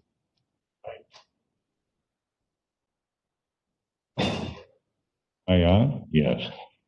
I offer a motion to approve this recommendation and to forward it to the county board with a recommendation. Okay, so a motion by Supervisor Seat. I'll second that. Second by Supervisor Cooey. Any comments or questions on this one from committee members? Supervisor Carroll? Yeah, I was just wondered if we could quickly review how that number was determined, whether we've maximized the ability to find capital costs or if we're against some kind of borrowing limit. This doesn't actually go against our general obligation long-term, so we wouldn't have to do a Moody's rating for it. But where we arrived at $1 million is kind of what we see is our other counties are doing, referencing Clark County, referencing Iowa County is kind of a benchmark for what they do with it. The $83 on 100,000 kind of keeps us below that 100 mark, if you will, for impacts on the taxpayers. And the other aspect on it is it's our first year kind of doing it. So in throwing out a huge absorbent number that's going to further lead to more burden on the taxpayer, it was kind of thought of, well, let's test the waters with this and see if this is an appropriate thing to do, how the community responds to it, and we can adjust fire from it going forward into other years. So this authorization for this year would limit us to that amount. We couldn't raise it later if we felt we needed to. That is correct. This authorization would be for $1,050,000, and again, the burden of $83 on $100,000 of property. Okay, thanks. Okay. Any other comments or questions on this? And I think we should also do a roll call on this one as well. Turk? Aye. Seep? Gentis? Aye. Cooley, Aye. Murphy Lopez, Aye. Luck, Aye. all 6 in favor. Okay, so that motion carries. Agenda item number 7, municipal advisory agreement, Administrator Langreich. Mr. Chair, a motion to recommend resolution, or looking for a motion to recommend resolution to the county board to enter an agreement with Wisconsin Public Finance Professionals LLC in the amount of $9,750 for services with respect to the issuance of the $1,050,000 taxable general obligation promissory note 2020 herein as is an issue to fund 2021 capital and projects. This is what came forward from Carol Worth as the cost projection for her to carry on as our municipal advisor with this project. Okay, so I'd entertain a motion on this one. Motion by Supervisor Gentis. I'll second. We'll say second by Supervisor Turk on that one. Any questions or comments? Okay, all those in favor of the motion, please signify by saying aye. Aye. Aye. Any opposed? All right, that motion carries. Agenda item number 8, health insurance renewal. We've already gone over this one, but let's just take another stab at it. Mr. Chair, I need to abstain from this. Yep. I need to abstain from this, sir. Oh, of course. You need to abstain from agenda item number 8, health insurance renewal. Correct, yes. Okay. I probably do also. Okay, and I think that will work because there's still 4 people here. Chair. Okay. Yes. Point of order, I think that the proper term is recusal rather than abstention. Actually, and I think what we'll do here then, Supervisors Turk and Cooey, is when we get to the point where we're making a vote, we will record your votes as a recusal or abstention. I'm not sure what the proper term is, and we can put that in the record at that point. So let's go ahead and have the presentation, and then we can have a discussion and then take the vote. Mr. Chair, recommendation today is motion to accept proposed courts 2021 renewal at 4.99% premium increase and recommend resolution to the county board for adoption. Again, this increase would amount to $159,190.20 in increased 2021 operational expenses. And as you heard, this wouldn't impact what we do from the county for the employee share. This is accepting the total premium increase on behalf of courts. Okay, so yeah, Supervisor Gentis. Well, I think Marty suggested that since we didn't go up in our usage, that we and see if we can get a lower percentage. I think that's even possible. We can push back through our representatives to do that. I kind of see it though, to the extent that medical prices are continue going up. And from what I observed, not an economist, but there was certainly maybe a lack that we had for this year, but a bubble that's with the healthcare industry that I'm assuming that they're raising their prices to try to make up for the bubble that they went through in 2019. So I'm sorry, through 2020. So again, I'm not an economist. We can, if you want to readdress this with our consultants and say, we're not satisfied this, we want to push back or give us some types of mechanisms to lower the premium costs, we can do that. But I don't have any further knowledge on it other than the actuarial knowledge they presented to us. So one comment I'd like to make on this, and I've spent quite a bit of time thinking about this, and I talked to Administrator Langreich about it, is I guess I would prefer to see some options here from our health insurance provider. What would, this is going to hit our bottom line at 160 grand minus the 50 grand that we can recoup from state and federal funding sources. But what would it take to get to a 0% increase in our health insurance premium? The reason I'm thinking of this especially is we're thinking of cutting positions at the county. And so if we present a couple options back to our committee and take public comment on those, of course, that is mostly going to come from employees, we can weigh, would we rather keep these positions in some departments, not all of them would be kept by this, by $150 or $110,000 in savings. Or should we increase the amount that the employees pay or change the benefits that they get from their health insurance? So I guess I'm not totally personally sold on that we should just always go along with what the health insurance increases are.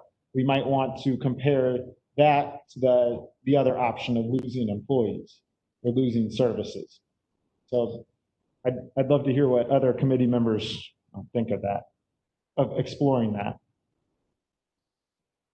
Supervisor Seat. Yes, thank you, Mr. Chair. I agree with your comments, and I have to respect Chairman Brewer's comments and respect the fact that he has 30 years of experience in the insurance industry, and he very confidently felt that didn't deserve an increase and that we could do better. I'm inclined to think that we need to take a second look at this. You know that their premiums were well over $3 million and our expenses were around $2 million. There was about $1 million difference there. I think we could have been rewarded more for our performance. Thank you. Okay, any other thoughts from committee members? Mr. Chair? Yes, Supervisor. The only experience of course I have is in private industry. And every year insurance goes up, whether it goes up 6%, 10%, 8%, whatever it may be. My experience, and most people aren't going to like to hear this, but the employee picks up the majority of that increase. Maybe the benefits don't change. Maybe you go year after year and then eventually you adjust benefits or coverages or deductibles are the big thing now. Everybody has extremely high deductibles. I know it's not any fun to talk about, but when you start looking at it, there comes a point where I was looking at what our family plans are and our single plans are, and if them were monthly numbers, I mean, that is half of what anyone I know pays in private industry. So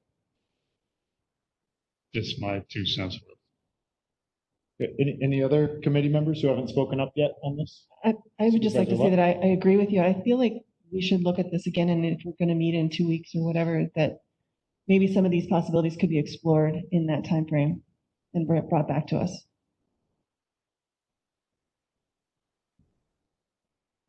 Mr. Chair? Yep, go ahead. Yes, I'd just like to add that, you know, first of all, we have a zero increase in compensation to the employees this year in terms of their wages. And every year,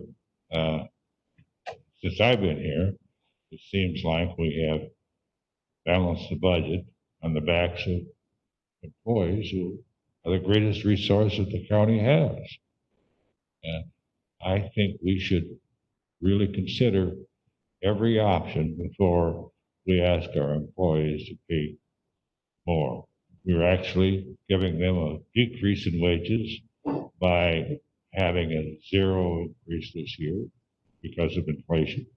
And we're giving them an additional decrease in take-home pay by increasing their insurance cost. If we want to retain and develop our great employees, we need to be careful about punishing them financially. Thank you. Okay, so I'm going to go ahead and make a motion to, I guess, direct the administrator to return to the insurance provider to come up with additional options for changes in the premium cost. And that's, you're looking at options, Mr. Chair, for both premium share, or you're looking for premium options coming directly from courts for the total premium for the county? So why don't you make that priority 1 and 2? You don't want to hurt the employees if you don't. So I do think that I'd prefer to, I guess the spirit of my motion is to give you latitude to explore different options with the insurance provider and not direct you exactly how to do it, but just look at different options. So your motion that you had recommended to us today was to accept the proposed court's 2020 renewal at 4.99% premium increase. And so what I'm suggesting in my motion instead is that you go back to the insurance provider and look for additional options that would be different than that 4.99% Okay. increase. I don't want to get into the weeds because I don't think that's our role, is to direct him exactly how to do the negotiations. I think Administrator Langreck is pretty capable. So. I'll second that. Okay, so motion by myself and second by Supervisor Luck. And let's take a roll call on this one since we have a couple of abstentions or recusals. How do you want me to do that? Just go through the normal list. No. Kirk, Abstain. Pete, Gentis, Aye. Cooley, Abstain. Murphy Lopez, Aye. Luck, Aye. 4 in favor. 4 in favor and 2 abstentions, correct? Correct. Okay, so that motion carries. So agenda item number 9, Tri-County Airport Agreement. Administrator Langreck. Again, pending our discussion here today, looking for 2 recommendations. Motion to propose Richland County assumes 33.3% of ownership and 33.3% of annual operating and capital projects appropriations of the Tri-County Airport beginning on 01 Jan 2021 and make recommendation to the Tri-County Airport Commission to amend proposed 2021 budget and Tri-County Airport Operation Ordinance to reflect this proposal. So both the budget and the ordinance language that supports it. And then the second motion is to postpone taxiway improvement project, raising the taxiway until 2022 to be considered with runway reconstruction and improvements. Supervisor Luck. Do we know if the users of that airport provide any fees or support for the airport? They do. They have rent that they have come in.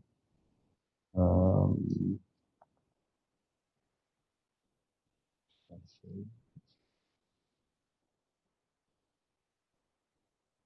Rent of grounds, I think we're looking at in the budget here that was put in the packet there, $12,200.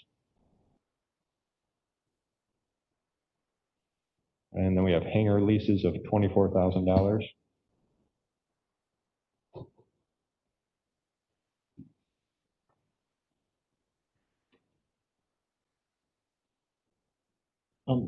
So is there anything else to add to that?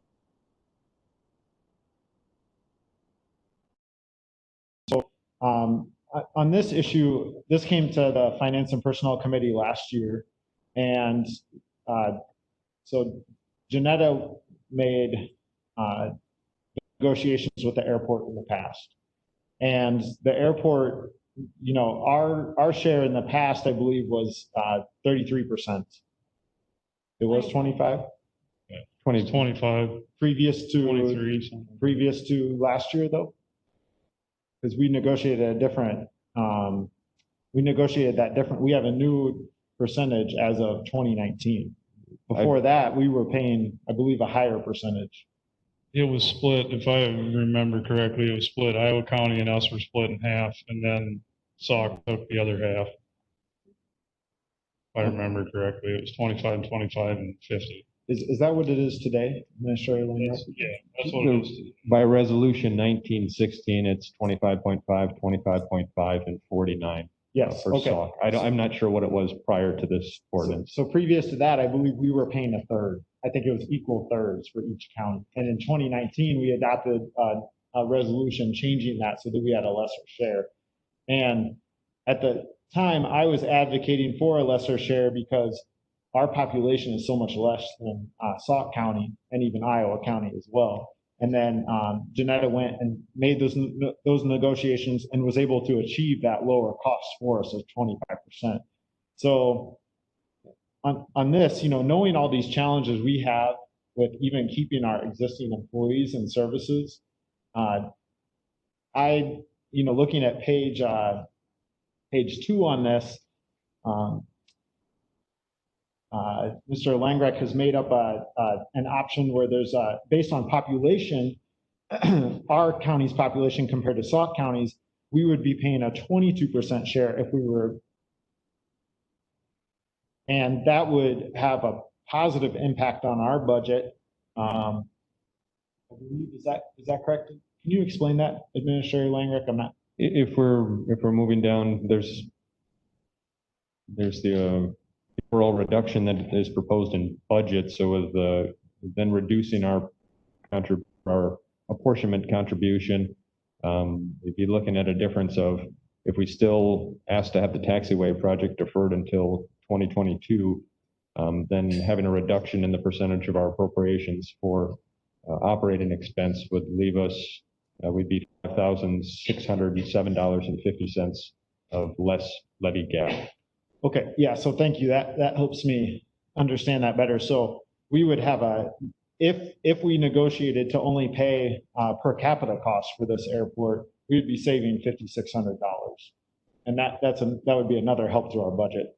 So where I'm at personally is I would rather that we go back to them and request a per capita share based on the population of Richland County versus Sauk County, because I think a lot of times Richland County ends up paying a greater share and we don't advocate enough for ourselves based on our population. And they might say no, I guess is kind of what I'm thinking, but why not try? Yeah. Why is Iowa County withdrawing? I don't know on all the details of it. I know that they still have their other airport that is down by Mineral Point that they have, I think, first aid response out of. So they have obligation for another airport.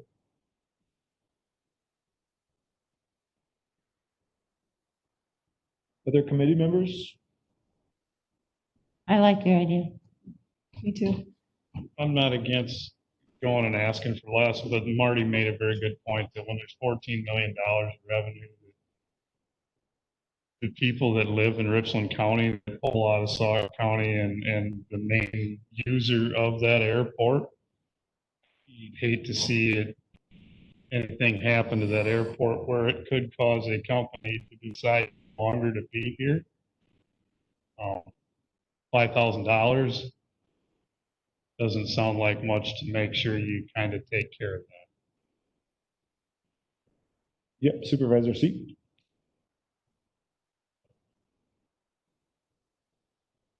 Once again, Mr. Chair, I hate to have to agree with Mr. Cooey, but I do agree with him, and I'm in favor of supporting this. Okay, Supervisor Turk, you have any thoughts? Because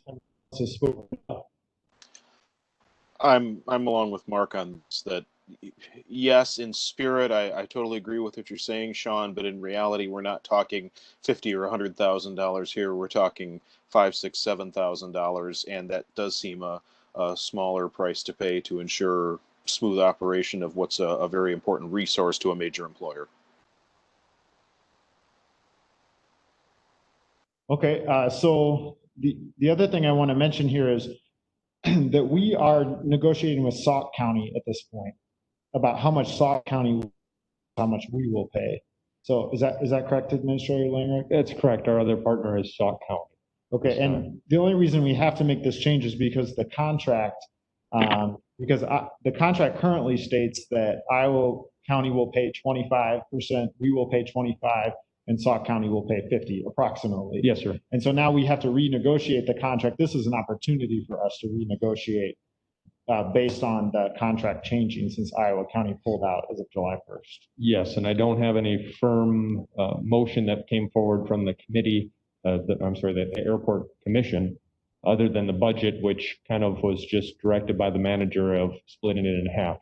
That being said as well, in speaking with Dave, the interim director over in Sauk County, they don't have any actions taken by any bodies to give a proposal our way. So we're kind of the first one of saying, this is where we're at.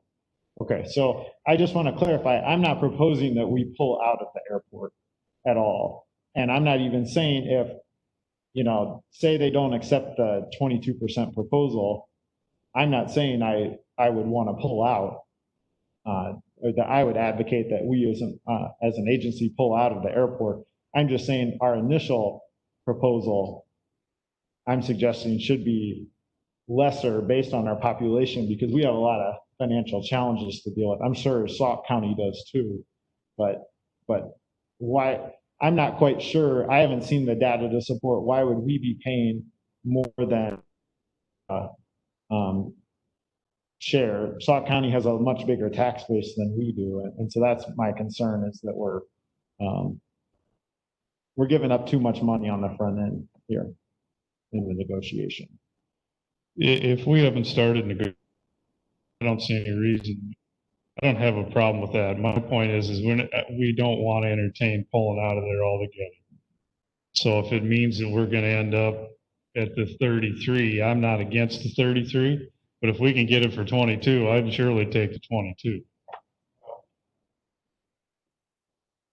I agree. I think we should make the offer, and I'm not interested in necessarily pulling out of that agreement either.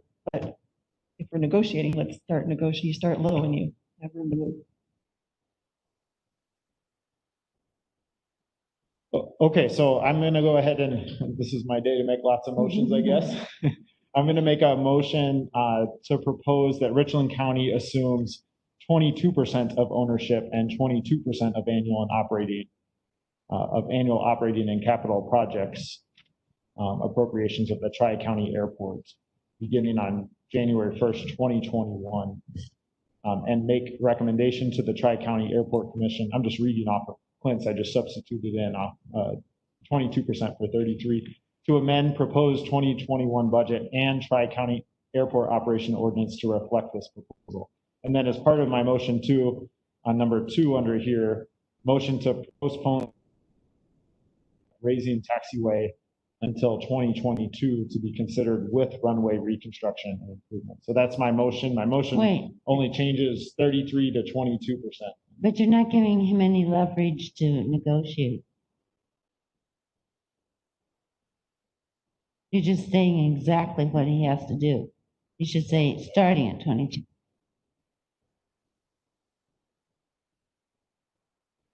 So motion to propose Richland County.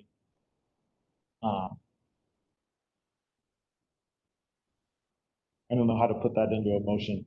Yeah, Supervisor Severson, just make sure you use a microphone here, if you don't mind. I don't think you want to put in the minutes what we are willing to work on, because that's a public record. Yeah.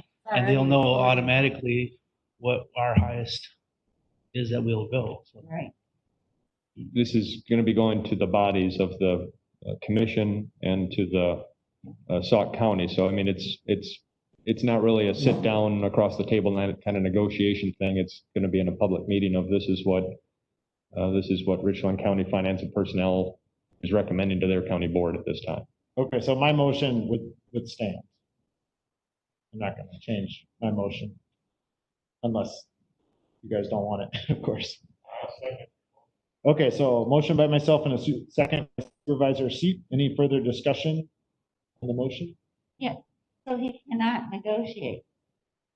It'll just have to come back. Negotiate, right? It's going to go from this body. I'm going to send notification to the airport commission and let them know the action that was taken by this body. And then I'm going to let Sauk County know the action that was taken by the body. I would be looking for those bodies then to say, we're on board with this or we're not on board with this. And then we take it from there, I guess. And then, so Administrator Langer, if you would return to the Finance and Personnel Committee at a future meeting and let us know what the response of Sauk County and the Airport Commission was, correct? Correct. Okay, and then we could then, at that point, we could change our recommendation. Correct. To match whatever their. We have to eventually get to a point where we have ordinances that match in this county and in that county of what our partnership's going to look like for that airport. And hopefully that's done before we hit the first of next year when Iowa County is out of the game. Okay. Any other questions or comments? Okay, so all those in favor of the motion, please signify by saying aye. Aye. Aye. Any opposed? Okay, that motion carries. So agenda item number 11, capital investment, capital improvement plan. Administrator Langren. Okay, so this one I'm looking for motion to approve proposed capital improvement planning for short-term borrowing appropriations for 2021. I would say at this point though is just viewed with the Simon Center. I'm looking for the options on the table would be to leave that $50,000 in the 2021 proposal as contingent on the other items, and which could be absorbed then of anything not remaining to highway, or if there is a different project item that you see on the list and the wish list of $50,000 that we can move up into the. But I would for this to be the approved and final one to go forward with the county budget. But again, to kind of solidify that the ones on here that we're looking at, like we're moving in the right direction. Okay, so committee members.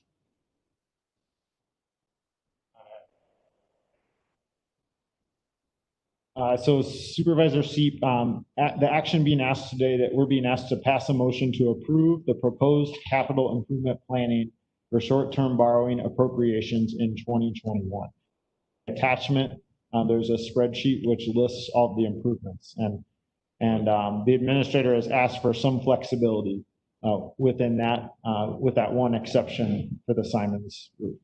So are you entertaining a motion? Yes. I so move. Okay. Second.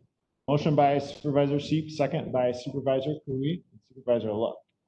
So I thought that window replacements was in the current borrowing money. Did we use that money for something else?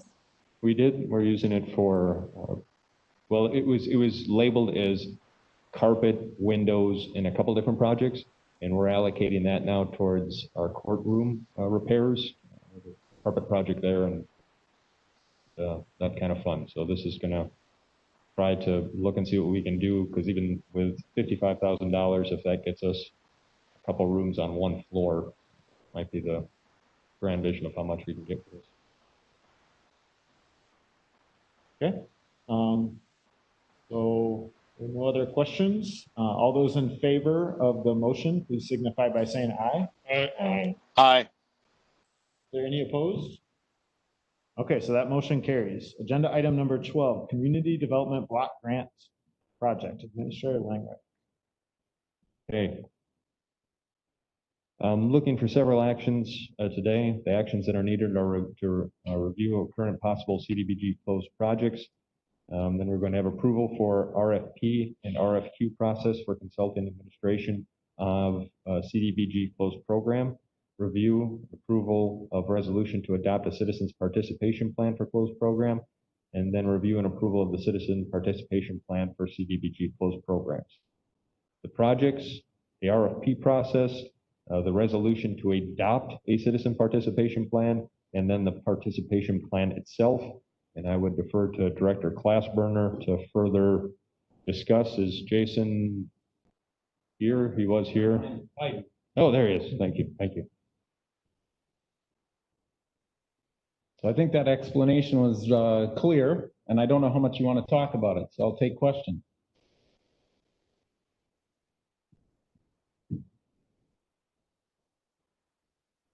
I have one. Go ahead, clerk.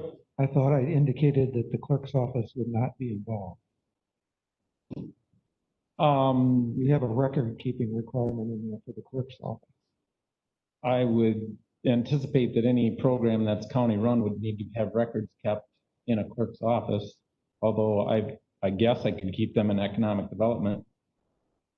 I think it's an official county record. We would need it.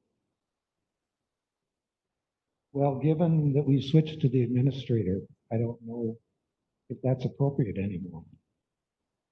So let's see, Mr. Glassbrenner, can you point us to the portion of the document that has the reference to the clerk's office so we can? Yes, I believe it's in the page 3 of 4, paragraph number 2. Is that the reference? Yes. Correct. Thank you.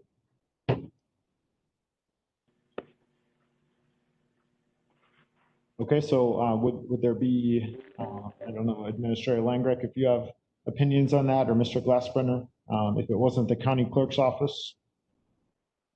Well, I mean, legally, the county has to maintain records of everything they do, so. County Administrator's Office. Okay.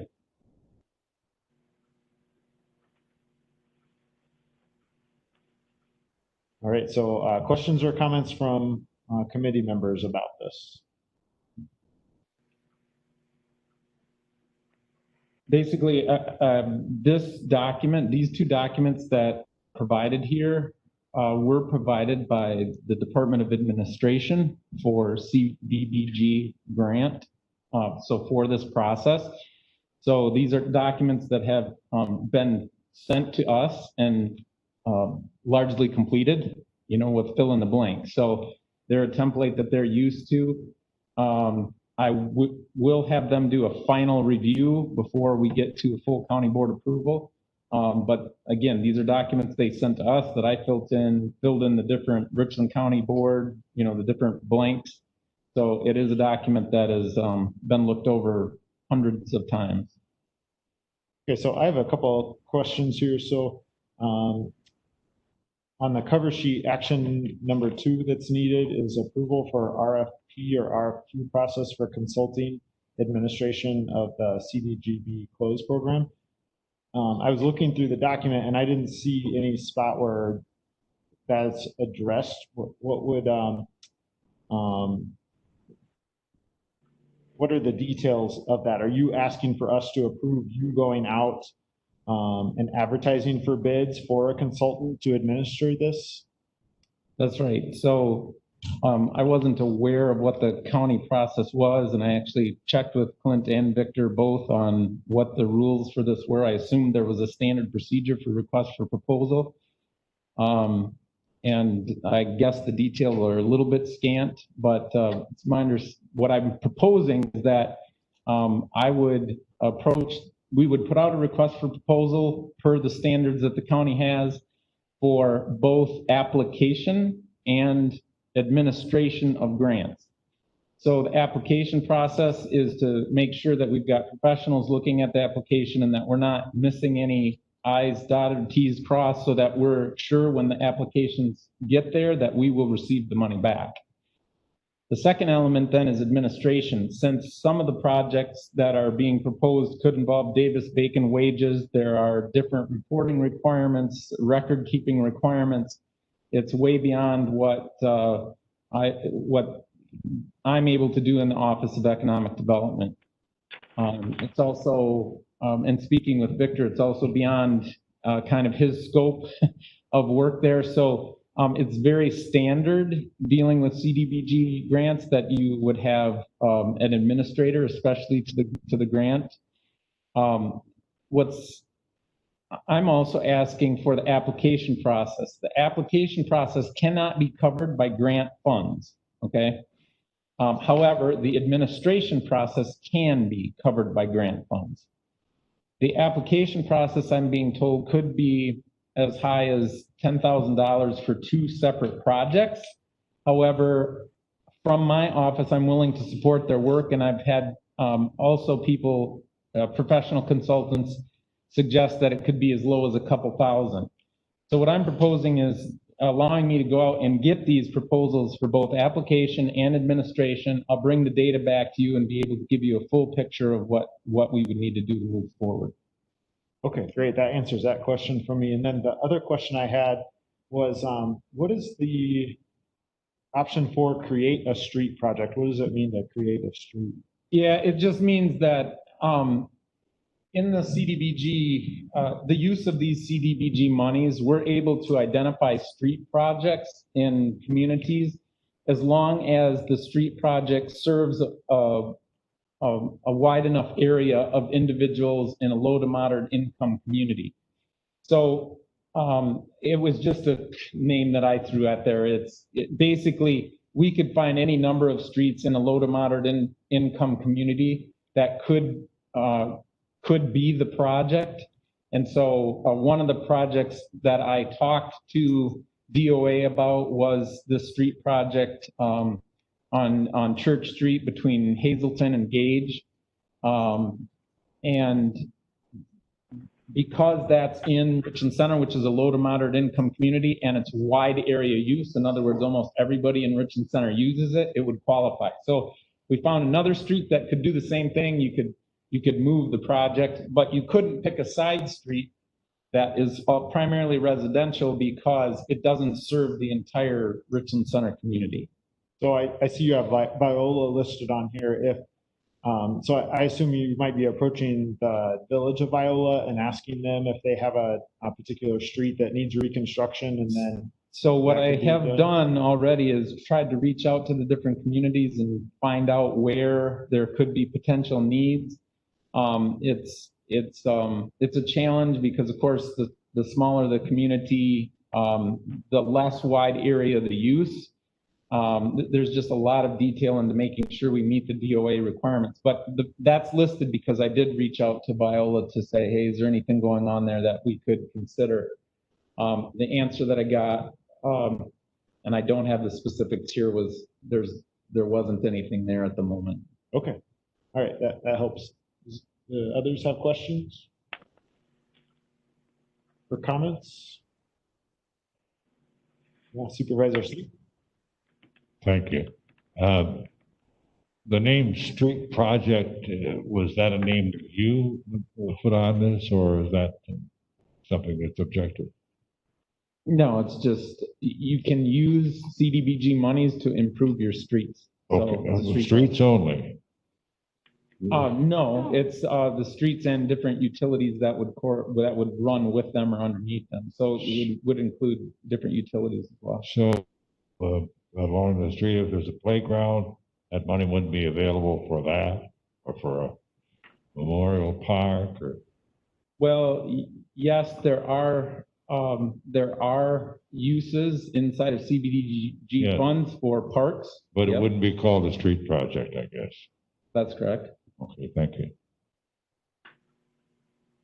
Okay, so Mr. Glassbrenner is looking for a motion for us to take action on those 4 items. So I'd entertain a motion. Cool. Okay. Motion by Supervisor Sheep, second by Supervisor Cooey. All those in favor of the motion, please signify an aye. Aye. Aye. Any opposed? Okay, that motion carries. Mr. Glassbrenner, you got, I think, what you need here. I think so. We'll keep moving forward. Thank you very much. You're welcome. Okay, agenda item number 13, employee handbook amendments regarding internal promotions. Administrator Langrick. Mr. Chair, this item's in your packets folders. Looking for motion to recommend County Board Resolution amending the County Handbook Personnel Policies and Work Rules, page 20 to 21, to allow vacancies to be filled by promotion, transfer, demotion, or new hire when determined to be appropriate by the department head or the county administrator. The language then you'll see for the hiring procedure is listed in there. When management determines that a vacancy or new position shall be filled, position vacancies may be filled by promotion, transfer, demotion, or new hire. It shall be a policy to promote career advancement opportunities while filling positions for the best qualified employees. It is not necessary to recruit outside applicants for vacant positions when the position is filled by promotion, transfer, or demotion. In the event that it is necessary to recruit outside applications, then we have the language then again of advertising, etc. So this is kind of seen as a way to facilitate for promotions within inside. It is seen as a way to not, if you've got the most qualified person in-house that can do the job, we're not wasting the public's time with filling false hope kind of applications is kind of another part of it. At the other side of the argument is this is potentially less transparency to the community and not allowing citizens potentially to have access to mid-range opportunities at the county. But overall, I'm in support of it to allow for promotions and for transfers and demotions and new hires within inside the county without having to post for outside. Okay, Supervisor Seep. You, Supervisor Seep, just leave your microphone on all the time because I don't think the breathing thing is a problem like it was. Yeah, we don't want any heavy breathing here. Anyway, My question to Mr. Langberg is, does this mean that we would not have to advertise for a vacant position? That is correct if it's going to be filled by promotion, transfer, demotion within. Sometimes one of the arguments against that would be insiderism or cronyism. Possible, yes. Why is this proposal being brought forward? Again, if we reach situations where we have specialized folks in specialized type fields, and we have employees that are promising and can fill the next level up position or from a different department or section, then we're posting positions out knowing potentially we have very highly qualified folks within. And so then we're posting for that position, and then we're selecting our internal candidate, which is kind of being groomed for that position. And then we're in a situation now where we've taken a lot of time from applicants and having them invest into the application process and finding references and all those types of things. And we have frustrations coming from the community of, it's an inside type of a thing, and you kind of wasted everybody's time. Again, though, that balances against the argument of now it's cronyism, and the only way to get into the county is by sorting mail and working your way up. So, I mean, it comes down to who's getting the job and frustrations from folks that are not getting the job. But again, I see that this is an overall benefit. Thank you. I think I have an inclination toward more transparency, because even if you advertise, if you know that you have a highly qualified employee within, you still have an opportunity to select that employee. And in addition, you may have an applicant from the outside who is even more qualified than that inside employee. And you would be denying yourself the opportunity to hire someone who is perhaps would be much more valuable to the county.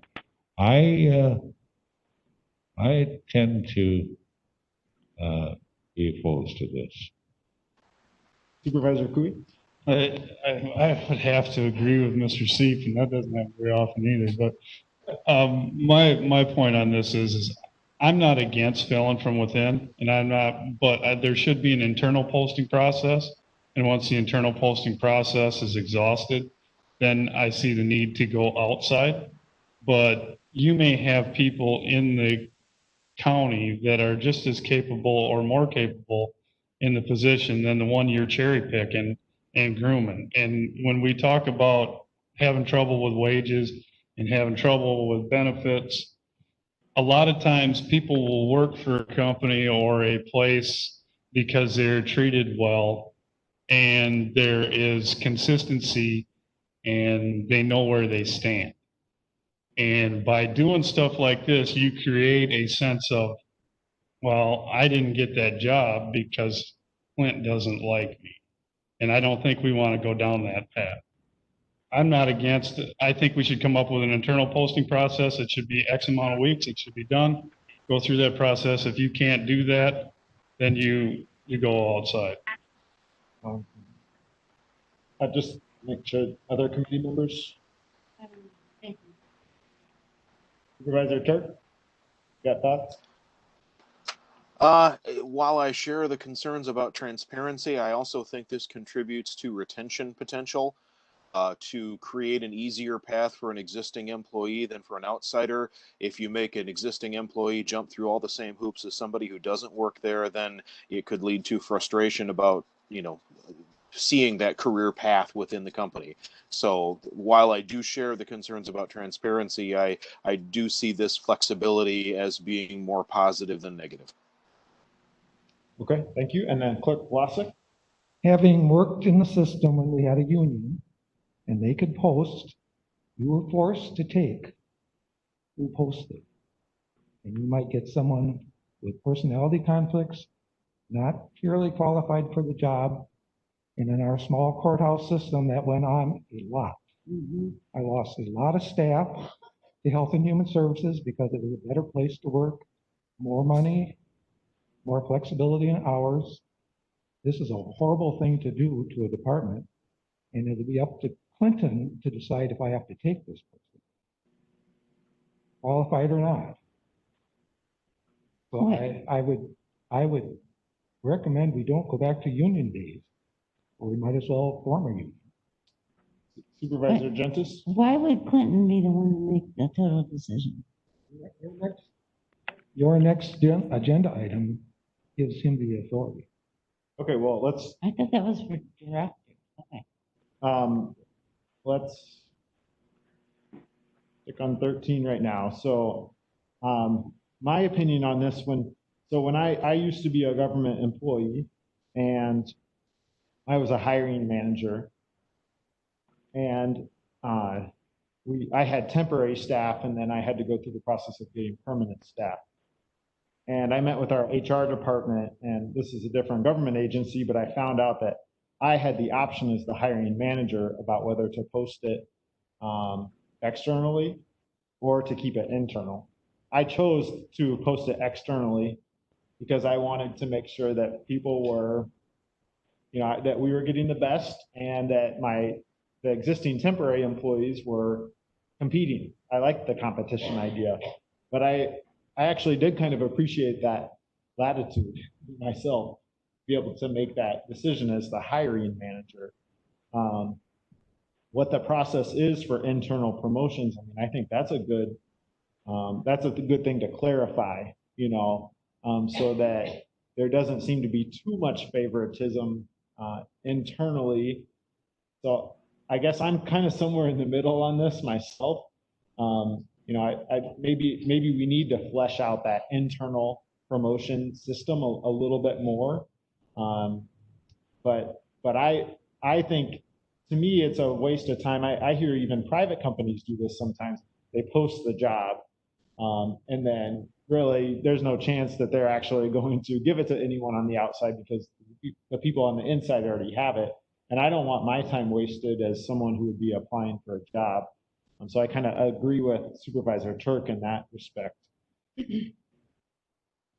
Supervisor Luck? Regardless of which method we choose, we're always going to be hiring the person who's most qualified. Is that correct? There's Not necessarily. aspects of, if we're going to allow for promotions within, then we wouldn't be doing a public posting to see if there's somebody across the street that is. But we'd be filling it with someone who's qualified.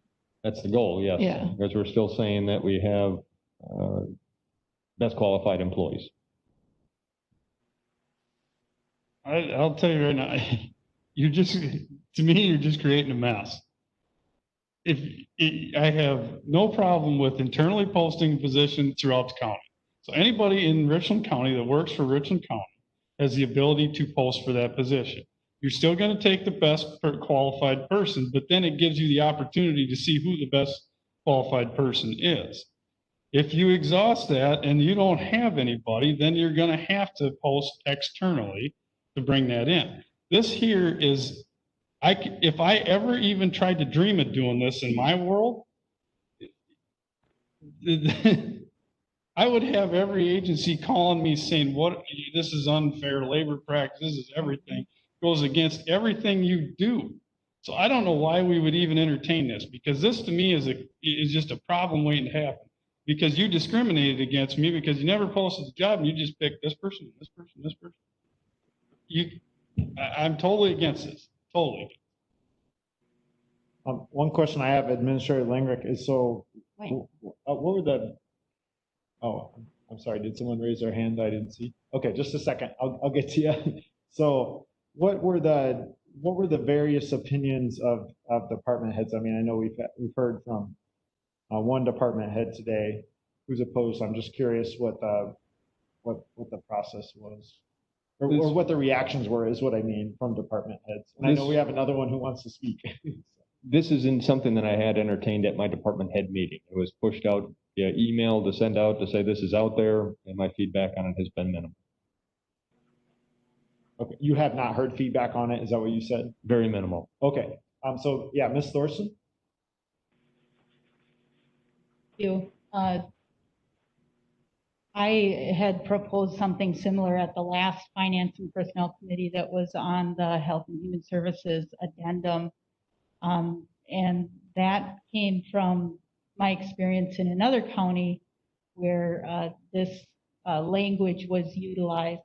A process was in place. This was not a posting option, so supervisors or department heads were not forced to take somebody as a result of this. People were not entitled to a position just because they posted, which is usually the way that the union system works. But there was a system in place for interviewing internal candidates. So it was set up as a system that was fair, but it allowed for looking internally first and not expensing the advertising costs and the time and expense of interviewing external candidates. So it gave an opportunity for promotion or advancement opportunities for the county employees. And I saw it as a pretty successful retention option or opportunity for the county employees because they were able to see opportunities where they would be able to advance beyond the position that they were in. Okay, Treasurer Keller, did you have your hand up as a department head? And I just want to check, sorry, is any other department heads want to speak to this? But you just got to walk up here and then I'll take Supervisor Luck in the meantime. So what I'm understanding from Supervisor Cooey is that if we rephrase this to say that we would open it up to internal employees first, which would accomplish the same, pretty much, and you actually just said, I think, the same thing where you were previously, that was how they did it. They opened it up to internal candidates first and then external, which would then save you from advertising and all of those things. So it seems like we could accomplish what he would like to do by just changing the language into an internal search first. Okay, and Sheriff Bindle? I do have a union for the road deputies. I agree with Supervisor Cooley. I've got people that have been in the department 15, 18 years, and if I'm listening correctly, that you want to open it up to the outside public. So if that's the case, there are people that would love to be a lieutenant or move up to become a sergeant, which we've in the past done internally.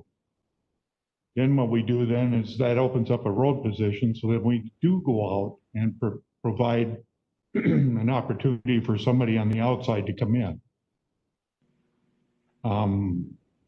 To open it up to the outside, I think we're going to be stepping on our employees' feet that have been sitting there waiting for 15 years to get a lieutenant position or even a chief deputy position.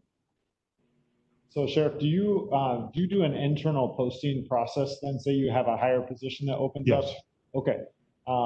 And so I think just to clarify, I think what the administrator is proposing with this motion is that what you already do, that is allowed in other departments as well, because currently it is not allowed.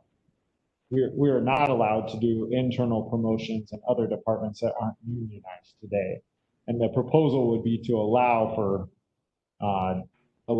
internal promotions, transfers, demotions, or new hires. Is the language. Does that still fall under the? This is non-union we're talking about. Okay, now I want to make sure that does the department head still have the final decision? So it says here, I'm just going to read it, unless you want to interrupt me, Administrator Langrecht, but this is for the employee handbook. So this is not the sheriff's addendum, the sheriff's department addendum. Those things I just read: promotion, transfer, demotion, or new hire when determined to be appropriate by the department head or the county administrator. So it allows elected department heads to still make that decision on their own without the approval of the county administrator. But according to this language, it would allow department heads who are under the supervision of the county administrator to also make that decision. And I'm not sure if that's what you intended, Administrator Langrecht. The point is for both. If that is. Somewhere, you were trying to allow either or. You were trying to allow some latitude for department heads? Correct. Okay. I'm good with that language. Well, so Supervisor Kui? I think you guys are missing my point here. This, got it now. The point that I'm trying to make is this right here is saying that Clint can walk in and somebody, hey, you're doing a good job, Linda. I think you should get promoted to this job because that's how I read this. That's what I am against. What I am for is promoting from within through a process, which is a posting process. So I put a job bid up, an internal job bid. I bid for it, Melissa bids for it, Linda bids for it. We go through the internal process. The best candidate hopefully is picked, and we move on from there. That's all I'm saying. This here is just saying you can go in, the department head can go and cherry pick whoever the hell they want and go forward. So And that's wrong. Sorry to interrupt, but I think if you just made a motion, or if Supervisor Luck makes the motion to somehow either amend this.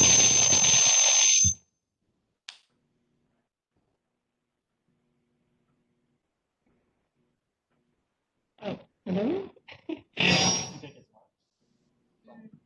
One of the mics is dying. Yeah, feel free to come around. So I'm suggesting here that what might need to happen is that someone makes a motion with that language in it. With my mic? Yeah, you scared?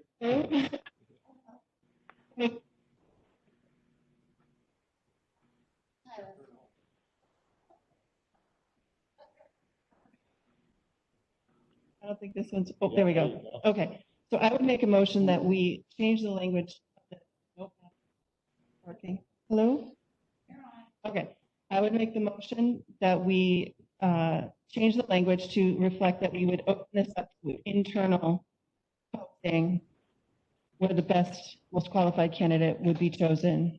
And if that is unsuccessful, at that point, we would open it up to external search to find the most qualified candidate.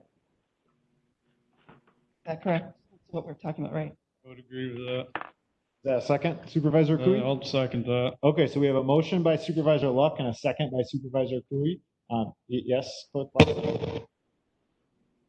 Right now, it takes 2 months to fill a vacant position with advertising. So you're probably adding 4 weeks. I don't know how long you're gonna post. But Create the posting process to what you need to do. If it's a week post in the internal and you go, I don't know what to tell you, but you have to have processes. What we lack are processes, so we have to have process. Make the process your own, make it work. But you cannot just go around and cherry pick what you want. I'm against that. So maybe what we need to do here, I think the difficulty maybe of us amending this right here is that probably a little bit to go through what it would take to incorporate an promotion process. And I don't know that, I wasn't necessarily hearing that there had to be internal promotion process, that someone has to go through that before they go through external promotions, or external advertising is what I mean to say. So I don't think you would always be adding 2 weeks. So I think, we have a capable administrator who has experience with this. So I think if we perhaps table this and have you bring it back to us after considering this feedback on internal promotion administrator, then I think, we can reconsider it at that point. Understood. If that sounds okay. Yeah, would you guys be willing to withdraw your second and your motion? They wanted to speak. Oh, and Supervisor Turk, go ahead. You said what I was thinking, Sean, that we need to send this back for more consideration, have it come back to us. Okay, and then I had a point of order from Supervisor C. Not very long. Because you cook everything in advance. Yes, Mr. Chair. If the motion was, just a point of order, if the motion was made and seconded, it belongs to the body, and someone from the body has to make a motion to have it withdrawn. The person who makes the motion by Robert's Rules of Order cannot withdraw it on their own. It belongs to the body now, since it's been seconded. So I would like to make a motion that the motion on the floor be withdrawn. I second that. Okay, so a motion by myself and a second by Supervisor Gentis to withdraw the motion that's on the floor. All those in favor of withdrawing the motion, please signify by saying aye. Aye. Any opposed? Okay, that motion carries. Thank you, Supervisor Seep. And then I'm going to make a motion to table this recommendation. And second by Supervisor Luck. All those in favor of tabling the motion, please signify by saying aye. Aye. Aye. Are there any opposed? Okay, that motion carries. So on to agenda item number 14, employee handbook amendments regarding administration. Multiple amendments based on the volume of it and my delinquency in getting it out to the body with a lot of time to kind of digest, as well as having substantial time for my department heads. I think I'm recommending that we have discussion on it, but I'm feeling that this one should be one as well that we discuss, maybe get some feedback, and then bring back at a later meeting. Okay, so in the interest of time, since I'm on a roll, I'll make unless someone wants to interrupt me with some discussion, I'm going to make a motion that we table this agenda item. Okay, second by Supervisor Seep. All those in favor, all those in favor of tabling the motion, please signify by saying aye. Aye. Aye. Any opposed? Okay, that motion carries. Agenda item number 15, leave of absence extension, Land Conservation Department Secretary. Mr. Chair, I recommend we pull this one. Situation has changed as advised to me by Director Kathy Cooper. This individual has been released medically and is able to return to work. No action is needed. So do we have to table it, or how does this work? If we don't pull it, yes. Supervisor Seat, help me. Well, the chair has the authority to scratch an item from the agenda. Even if that agenda has been approved by the body? I don't know if are we obligated to address it? There's no action or any call for motion on it. It just goes away. That was our discussion. Okay. I move that the chair scratch agenda item. Okay, I'll scratch agenda item number 15. Let's just try that. And if I'm wrong, someone can correct me later. And I apologize. My message came to me while we were in the middle of budget, so it was post-meeting. No apology needed. That makes sense. Okay. So agenda item number 16, strategic plan and administrator priorities. Administrator Langreich. In your packet, you'll see a two-page document. Recommendation today is motion to recommend resolution to the county board adopting proposed 1, county administrator challenges, 2, county board strategic goals, and 3, county board priority values to help guide initiatives and resources through the 2020-2022 county board session. Again, in efforts to try to get us online for like a preliminary strategic plan, my method was to reach out to individual supervisors in conversation and try to gauge what they see as the challenges for the administrator for the remaining 18 months of this session or so, and then to kind of get an idea on what the county board's strategic goals should be, kind of more looking in a long range kind of perspective, and what values we should prioritize and kind of carrying forward. It wasn't the most thorough type of strategic plan, but again, it was kind of a down and dirty effort to at least get us on track with some priorities for the next 18 months. One of those main goals, as you'll see surfacing for challenges for both the administrator and the board, is the development of a long-range strategic plan. So my proposal here today is to accept these and send these to resolution to the county board as what arrived from the conversations had with supervisors, and then how it was prioritized through a survey that was solicited out and received back from me. Mr. Chair. First of all, I just want to say thank you for this. The survey was helpful for me to think through. I took about 30 minutes to sit through and think through my priorities, and it was not something where I could just mark things really quick. I really had to. The survey encouraged me to think, and I appreciate you compiling this from everybody. And I'm just very happy to see this. So, committee members.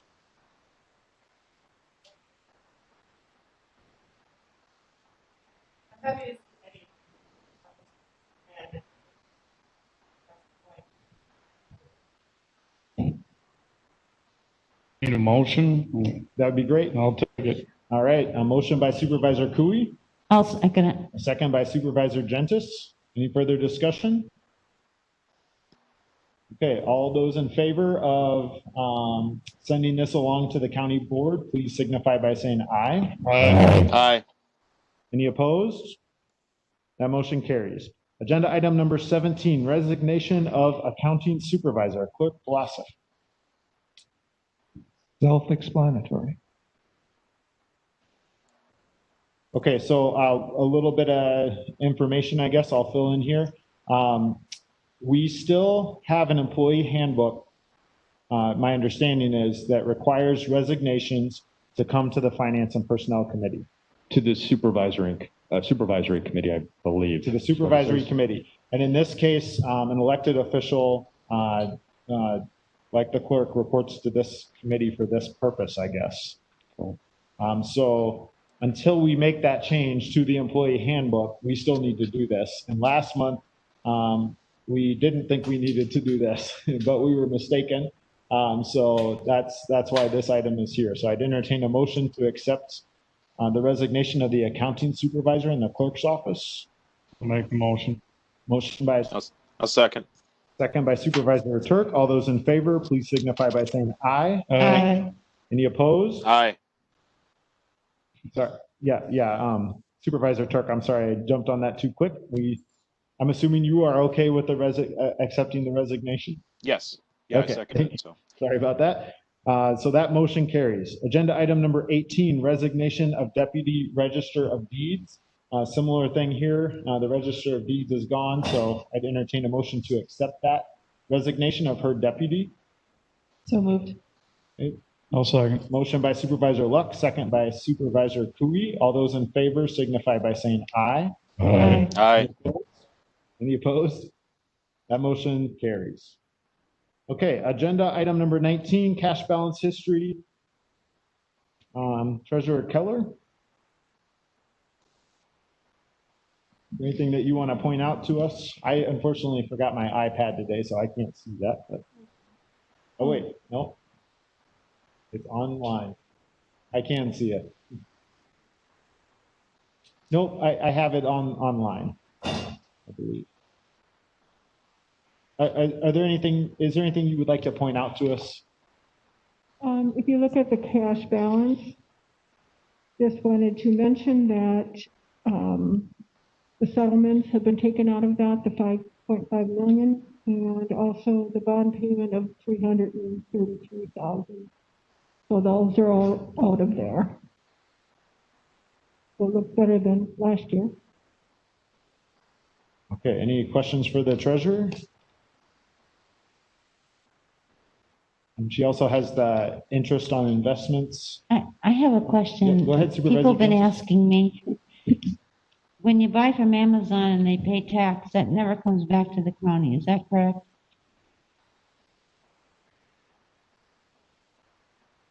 I don't know that answer.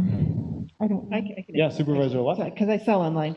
So if the company like Amazon charges sales tax, it does charge the 5.5%, which means the 0.5% does come back to the county. There are many websites that do sales tax, so then you're paying zero sales tax and none of that would come to the county. On Amazon, I think most, they're required. eBay, you're now required to pay sales tax. There's many internet sites that are required by the federal government to pay both local and federal or state and local taxes. Okay, and then the only other comment I'd make is I was looking through these, and it looks like our sales tax finally did take a hit in in August compared to the previous year, but it's not a trend yet. And so we'll have to stay tuned, I'm assuming, on that. And then I also looked at the delinquent property tax history, and it looks like your optimistic projections came true. Is that correct? That's correct, right. So we, I don't know if you're a fortune teller, but you estimated correctly about Richland County residents, or taxpayers, I should say. Right, and we just finished the end of the month and did we call our sale book, and we're 100,000 less in delinquent than last year at this time of the current year. So something to be thankful for. Obviously, our interest has taken a hit, and that's going to continue to. That's correct. Okay. All right. And then let's see. I don't know if there's anything else under that to discuss. So we are going to go ahead and move on then to agenda item number 20, which is closed session under section 19.85(1)(c) for county administrator performance. And so I'd entertain a motion to go into closed session. Okay, motion, Supervisor Luck. Okay. Dave. Is that you? No, I'm not seconding this. Don't we need to have everybody here to do this? I was going to Marty's ask not Sean, is this something since we're going to have to meet again fairly soon anyway, would it make more sense since we've been at this for, 3.5 hours plus already today? Plus more time to print stuff off. Yeah, would the committee like to do that? Is that okay with the, so our contract with the administrator is we will do a 6-month review, and he has a probationary period that he's currently on. And so we're considering pulling him off of probation. So we have another meeting this month? Yeah, we will be scheduling another meeting this month. Can we move it to that meeting? Would you be okay with that, Administrator Lang? I certainly can accommodate. When- I'll when is probably be at that meeting. So Was your that'll- start date March 9th? When was your start date? I believe so. I know, that comes to my mind. Oh, good memory. Feels like it's been a year and a half, but. Right. To Clint, it feels like it's 10 years. Okay, so I'm kind of getting this, but we can hold off on this one. So let's schedule that for the next Finance and Personnel Committee meeting. I am going to go ahead and skip over agenda item number 22, unless anyone's going to harangue me for that. Future agenda items proposals. So I think we got enough on our plate. Budget. Yep. So with that, I'd entertain a motion to adjourn, and the adjournment would be, I'm wondering if we can schedule it for 2 weeks from today, which would be September 16th at 1 p.m. 16th is a Wednesday. I'm sorry, I can't add 15th. That's the same day as County Board. Tuesday, September 15th is what I should have Isn't said. that County Board? It is. That would be good for maybe our IT folks. We'd only have to set up once. So we have this at 1 o'clock, and we could go home and eat and come back. Yep. Does that work for you, Victor? Okay, let me just look at my calendar. Yeah, the 16th I could have done. Oh, you can't? I can't do the 15th. I'm sorry. No, I'm busy that whole afternoon. Okay. Monday. How do you feel about that, Dave? I'm busy Monday afternoon too that week. Would if we did it Wednesday, then could we leave our equipment set up overnight? Would that be? Like tonight, they have another meeting here at 6. We have all of our stuff. And not that everything should hinge on Right, for it us or just depends stuff. on the vendor, Okay. Mr. Chairman, Yeah. I move for adjournment. No, Okay. we're, So I think I want to ask, does Wednesday, September 16th work for everyone? It works for Dave, obviously, it works for me. So does it work I for don't- other folks? it's not, that's when they have they're still having it, farmer's market that day. Okay, so it works for you, Supervisor Luck, Supervisor Coop, Supervisor Seat? Yes. Okay, so I'd entertain a motion to adjourn to Wednesday, September 16th at 1 p.m. The location, would we need to wait on the location? We can do it here pending venue availability. Okay, so let's adjourn to the Phoenix Center unless you get different notice otherwise. So moved, thank God. Okay, motion by Supervisor Seep, Second. Might be late. second by Supervisor Luck. All those in favor signify by saying aye. Aye. We're adjourned. Thank you, everyone, for your patience. Got a lot done today.